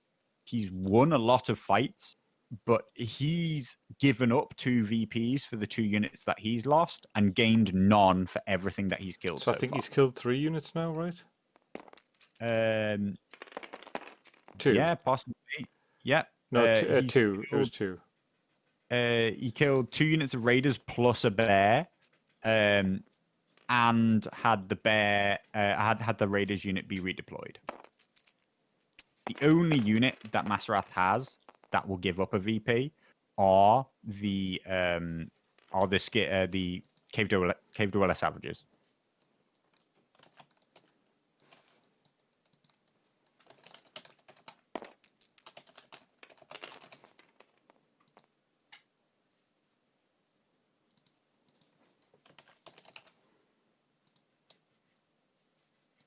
we see Mickey apply pressure to this Baratheon Warden unit, which is on an objective by itself. It is the only place that he is likely to be able to take up another objective. He takes a shot with his trappers. It also allows him to block the swords, meaning that it's much more likely that he'll survive the turn with Tormund in the center. But I would like to see Chef Jacko try and remove these trappers from this objective. His problem, I guess, which is what he sees and blocks in counter, is that the Free Folk Raiders will probably maneuver up and retake the objective as soon as they're dead. To do that, he needs to block horses and stop Lady Val, but because he doesn't have 3 NCUs, he will never be able to stop Lady Val from being able to take the change effect. I find it And this almost is where the 2 versus 3 NCU problem comes in, right? Yep. But it's that problem that you can't deny certain things. It would be incredibly difficult to do so anyway. But right now, he has very few options to deny Masarath certain plays. And I see no way for him to stop the trappers and the bear from controlling those 2 objectives. Right. And if he does stop trappers, the raiders will replace them. So that will mean that we will get to 10 and we will end the game this round. And the question is what will the margin be? And can he really drag himself back into it score-wise by getting those champions of the stag to push through the Cave Dweller Savages? It's not totally unfeasible, is it? Although they are weakened now. There is 6+ save, right, for the dwellers. Yeah, the Cave Dweller Savages saving on a 6, but they are relatively resistant to taking any panic damage. Between Mance and a weakened token, the attack won't do as much as you hope unless you can hit some big crit blows. And that's going to be reliant on your opponent not doing well with that weakened token. He is far more likely to be able to get them down onto 1 rank and deny them control of the objective, but that's not enough to stop him from getting a crushing defeat. That would bring him at best to 10-5. So we're seeing a hold the line come out. Which is +2 dice and +1 to hit. So I believe it'll be 9 hit attacks, and yeah. He is. So he's net -1. Yeah, and so he's only got 1 token on though, right? So he doesn't get the -1 to hit. So he's hit 2, 9 dice. He really hopes to be able to force through a lot of damage. He scores 8 hits right now. The weakened will probably get used on at least the crit blow.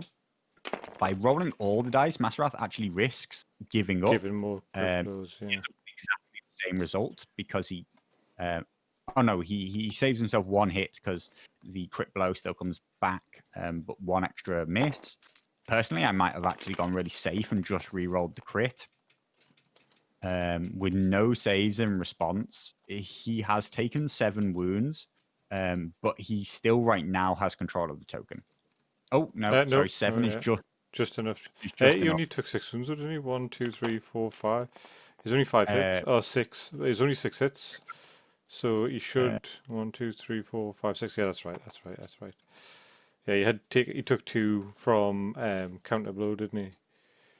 Yeah, he was already down. He passes the panic, which is enough to mean that he won't die. He has lost control of the objective. It's still moving towards a 10-5. If there's any way that these champions of the stag can force through damage and make an overrun, a surge forth onto the objective, that's 3-point swing and can bring Chef Jacko really back into only a very minor loss. Yeah. Which, in terms of the actual strength of the armies right now, we've still got far more realistic situation for where they are. Yeah. So now Mickey's back to owning that. Is the eagle alive? No, the eagle isn't alive, mate. The eagle died with the first unit of raiders. Yeah, so that's 3 units that he's lost, right? Because he Hold on, wasn't the eagle with the? No, it wasn't. So the eagle was with the first unit of the eagle died with the first unit of raiders, which she charged over on the side here. And the second unit, which was Homer's unit, didn't have a skin changer in. So the bear just died. The bear was attached to this unit. So where's this bear come from? So here we see how if only Jacko could have made the game go on a bit longer by denying control of the central objective. Things are shifting towards him in terms of battle. He is making Masarath very that could kill champions of the rose right these nights right now, but he had enough ways to get the end of the game, and if only Chefjacko could have denied a few more VEs, the game would be far more difficult for Masarath because he could just play survive. He would have to play to win, whereas right now he knows he will win as survives. The bear from the red unit is dead. You can see enemy on the left. Yeah. But so I'm just wondering where this bear that's attached to this unit at the back here came from. It redeploy because there isn't. You can see that he's coded them the same. So Yeah. one in its own redeployed when the unit was deployed, but it shouldn't have come with it. So is he saying so when you deploy a unit with a skin changer in, do you pick an animal then? Yeah. Yeah, Yeah. unit deploys, but the unit shouldn't deploy. Yeah. Shouldn't animal. That is right. There's too many.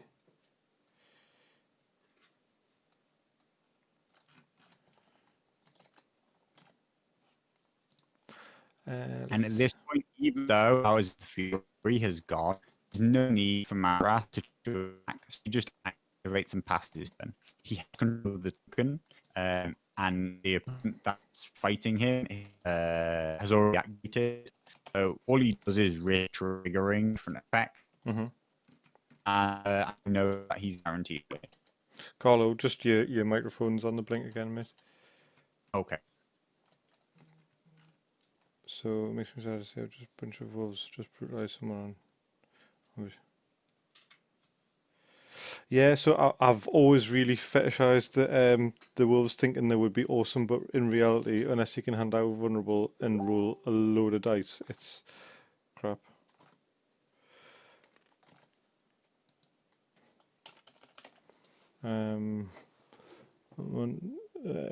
Amanda, could you just stop that YouTube video, please? Just see if that's what's causing my huge ping spike. I am watching you. You what? I am watching you. I would turn that off then. I am a wolf fairy, yeah. Scott's already said that he's going to commission a piece of artwork of me completely naked, just wearing a wolf skin. I think he wants it as one of those anime cuddle pillows. We'll have a very good relationship. Yeah.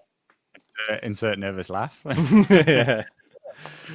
So as Carl was just as George was just saying there, George and Carl are going to be doing a charity stream for Black Lives Matter on Sunday, 4 p.m. GMT +1, and it's going to be what's his name? Something. Chris Tran from Sunday Slaughter, against a currently non-confirmed opponent. Sorry, Saturday. So not. Oh, there's a double one on the panic, and that's a unit. So anybody else, that's the kind of move that'll help get you back in this game, but still with the insignificant, that's no VP scored and doesn't change the outcome. But if only this game could be going on longer, that's the kind of play which would say, Masarath, you've got to be very, very defensive and very, very careful that you don't get wiped out. Yeah. So realistically, at the moment, so was that not the Rose Knight's activation though? I believe so. So yeah, if Mickey does if Mickey does nothing for the rest of the game, he wins. Yeah. He has now committed. All the tactics board is full, so he needs these trappers to stay alive because he can't recover it. We're lucky that this bear will never come into effect,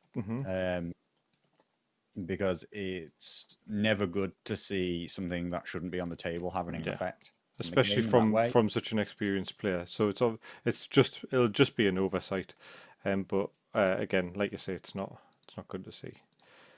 But yeah, we pretty much just we expect to see them relatively quickly pass out the turn. Knowing the Baratheon deck, I don't know Courtney incredibly well, but I'm pretty sure Courtney has relatively defensive countering based plays. He does, yeah. There is a Baratheon deck here that can help them. They need to get one of these two units off of this.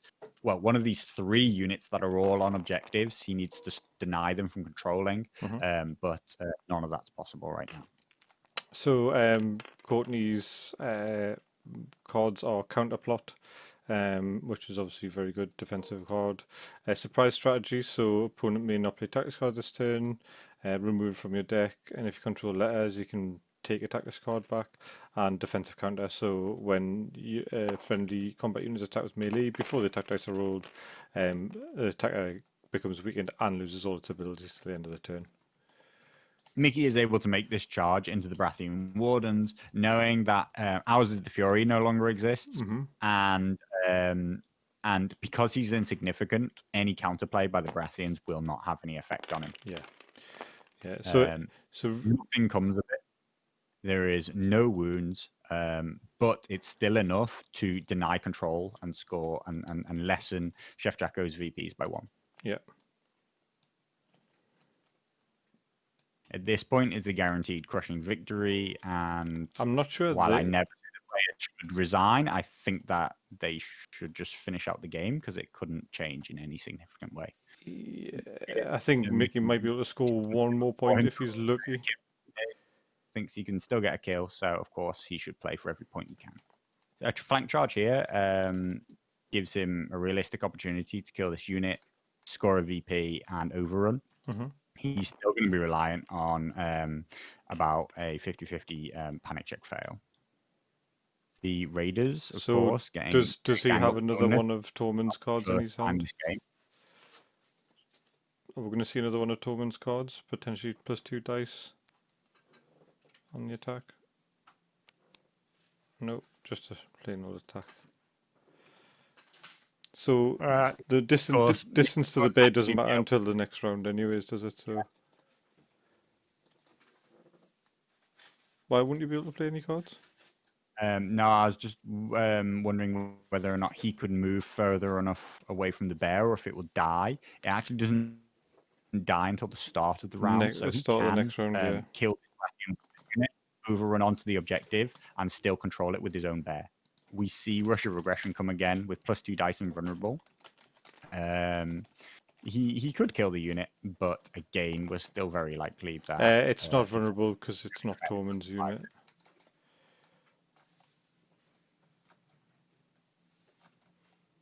So with Crit Blow and Sundering, things are really starting to back up. So the unit isn't vulnerable because it's not Tormund's unit, but he does have Crit Blow, Sundering, and +2 dice, so he'll be rolling 8 dice on 3s with Crit Blow. A good 6 or 7 hits here, maybe even 8 or 9 when you include the Crit Blow. Also, Mickey really looked for those Crit Blows there. 2, 3, 4, 5, 6, 7. So 7 hits into 6. Yeah, 7 including Crit Blow.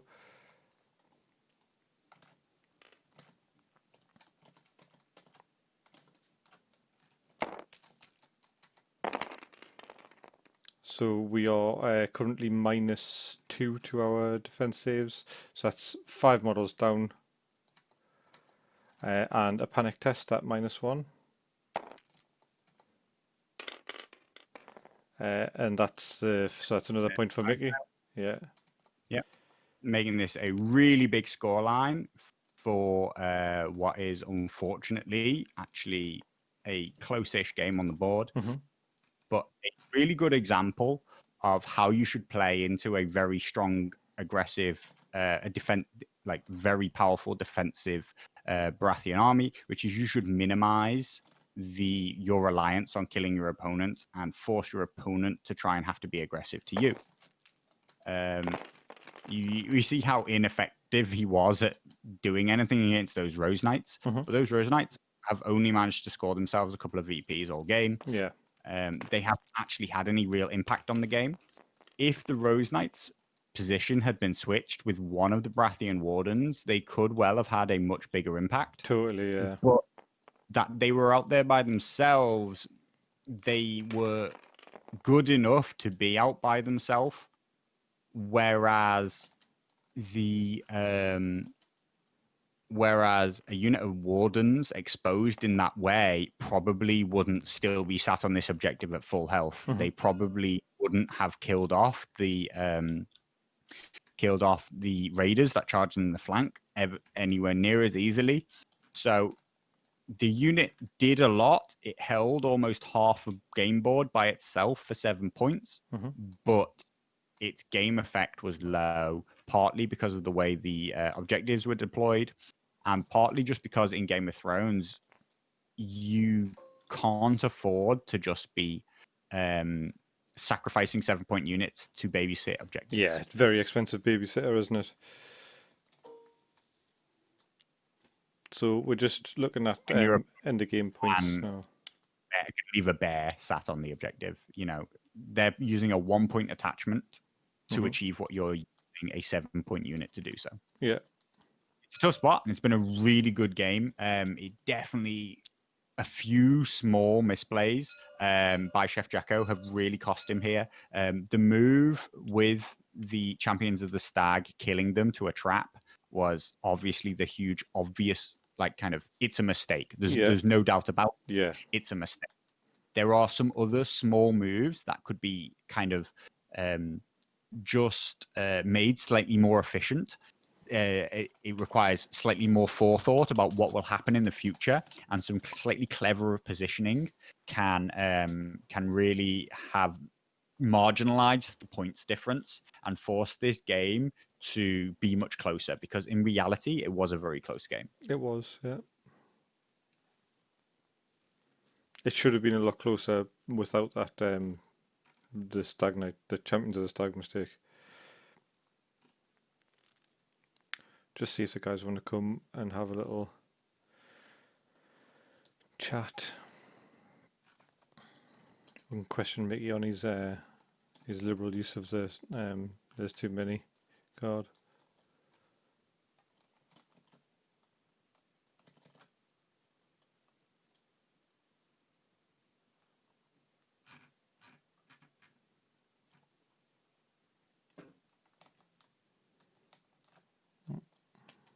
Not hearing anything back. Let's see, just quickly message Mickey and see.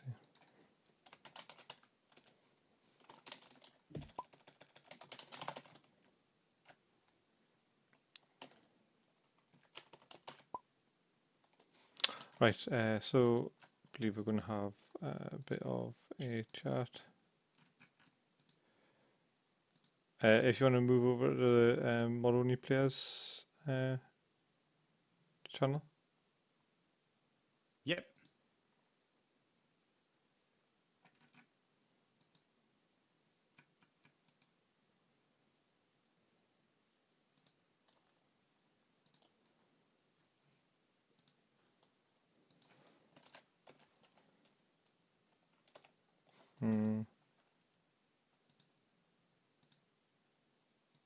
I don't know what he is on. Is your opponent not coming? Mickey?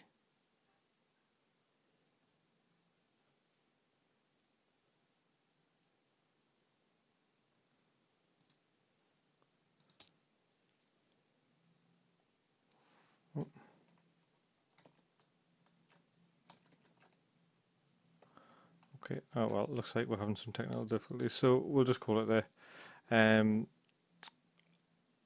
Once again, thank you for the for the follows. Thank you for the watches. Thank you for sitting with us through this game. It was a very interesting game. Thoroughly enjoyed it. Nice to see some pre-folk and some newer Baratheon stuff on the table without tons and tons of Rose Knights, which is fun. Couple of last things. So you can find us on YouTube at youtube.com/Northern Realms. You can find us on Facebook at facebook.com/NRealms. Instagram /NRealms Gaming. And if you want to check out some of our really cool new t-shirts that we've just had put together from local tattoo artists, we're at www.northernrealms.co.uk/store. So we've now got Baratheons, Lannisters, Starks, and Night's Watch catered for, and we also have a really cool Greyjoy sort of teaser t-shirt from another artist. So Kirsty Brown's our usual artist, but a friend of mine, Greg Scott, did a piece of art for the Greyjoys, which is really cool. Okay, hi, is it Dan? Dan, yeah. Dan, hi Dan. Thanks for coming and having a little chat with us. So, how do you feel about the game? Yeah, I enjoyed it, man. It was good fun. So, so am I right in thinking that you're something to do with Boards and Swords, or do you do a bit of promoting for them or something like that? Yeah, I just help them out a little bit. I don't really work for them at all. I just pester them into doing tournaments. Is it a local shop of yours, or? Yeah, it's not too far. It's about 45 minutes away, just down the road. Cool. So you brought a 2 Champions of the Stag 7 activation Baratheon list into free folk. Yeah. So what were you thinking? You know, big activation advantage on Mickey's side. What were you thinking at the start of the game? Did you have start the game? I was thinking, I wish I was free folk. Yeah, there's always that, isn't there? It's pretty gnarly. Gnarly situation when you're looking at the opposite end of the board and you can't see anything except for trees. But, see, I'm a free folk player predominantly, so got you. I just thought I'd give Baratheons a go because I've been playing a lot of free folk recently. Right, cool. But yeah, I mean, I enjoy them. They're quite fun. Yeah, they're certainly interesting. Just very slow. Yeah. Cool. So I think something we discussed on the stream, and something you're obviously aware of, that unit of Champions of the Stag dying, most likely a very genuine mistake, but really put you on the back foot. Yeah.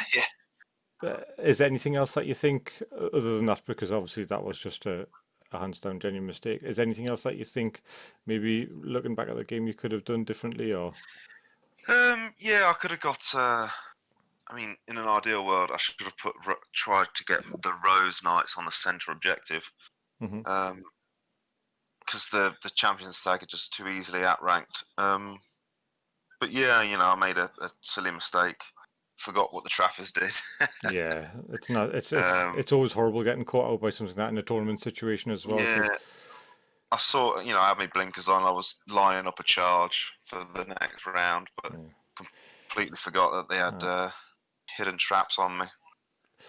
But yeah, I mean, there wasn't much else I could have done. He outnumbered me pretty bad. It was just there's a couple of silly mistakes. Should have got the Rose Knights on the centre. Shouldn't have retreated to line up a new charge. That's about it, really. Other than that, I enjoyed it. Cool. So, Mickey, how about you? What did you think of the game? Yeah, I mean, I think all credit to Dan. He didn't it didn't make it easy. For me, I was constantly having to think of how, those champions, man, they're tanky boys. And you saw it, at points there, I was virtually surrounding him, and it was like, this unit's still not dead. Tanky boys versus wet noodles, yeah. Yeah, and the pool noodles were out in strength. I hit him with a lot of pool noodles. But, you hit him with enough, and it's the panic, going into the game, I was expecting, Rose Knights and the champions to be hard, and you just got hit him with the panic. Definitely, that's the way forward, yeah. You know, dropping that corpse pile. You know, and Dan, we were talking about before the game, weren't we, Dan? Corpse pile's a free folks' best friend, which seems bizarre. Yeah. Absolutely. You know, I only put corpse piles down when I'm free folk. So, yeah, I suppose when you're free folk, you're pretty much resigning yourself to failing most of your panic tests anyways, Yeah, aren't you? So you might as well try and get them to do it. Yeah. Absolutely. Cool. So, Mickey, anything that you think you would do differently next time if you were to play that game again? You know. I mean, it's the scoreline's a little bit of a misnomer. You know, the 10-point difference is a bit of a misnomer, really. I think. I ummed and ahed a lot before the game because I wasn't 100% sure which list he would take. Mm-hmm. And I looked at my bears and I looked at Tormund and thought, yeah, this list is a little bit more can opener with the bears going through the armor. That's the one I would have gone with, definitely. Yeah, but I'm actually the more I think about it, like, you know, I was scared of you taking your Mel list a little bit, but the problem is the Sentinels just die, and it's too risky to throw those Sentinels in to do anything. But you have to because they're the fast units. Yeah. So I think I should have realised that you were always going to take this list. And actually, I think my Harmer list may have done better because I could have just held you at arm's length. True, yeah, could have just trapped the crap out of me. Yeah, and you know, just throw raiders and bodies on the points, and you know, you simply can't do enough wounds to kill my entire army. And the spear wives as well with Jarl would have been really useful to come onto a point, especially on that warden unit that died on the last turn. Yeah. You know, they would have been behind them and punishing them a lot more. But you know, I wouldn't have had the bears. I wouldn't have been able to get as many attacks off. So you know, it's 6 and 2 3s, I think. Yeah. I think things might have been quite different if we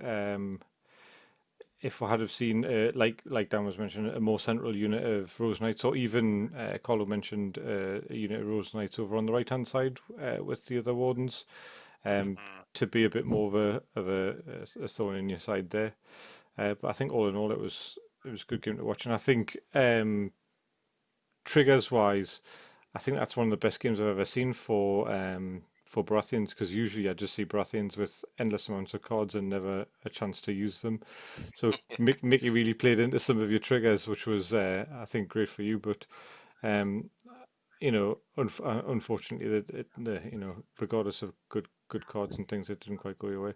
But thanks for being part of the stream, lads. Appreciate it. Carl, have you got anything to add? No, yep.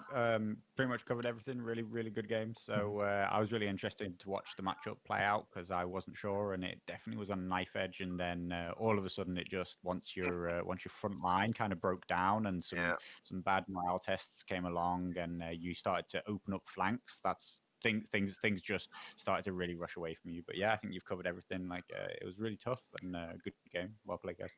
Excellent. No, I had fun. Cool. Well, thanks for coming and chatting to her, and good luck with the rest of the tournament, Dan. No worries, mate. Yeah. All right. Yeah, all the best. Yeah, thanks, Cheers, guys. Take it easy. See you later. Good. And thanks for watching the stream.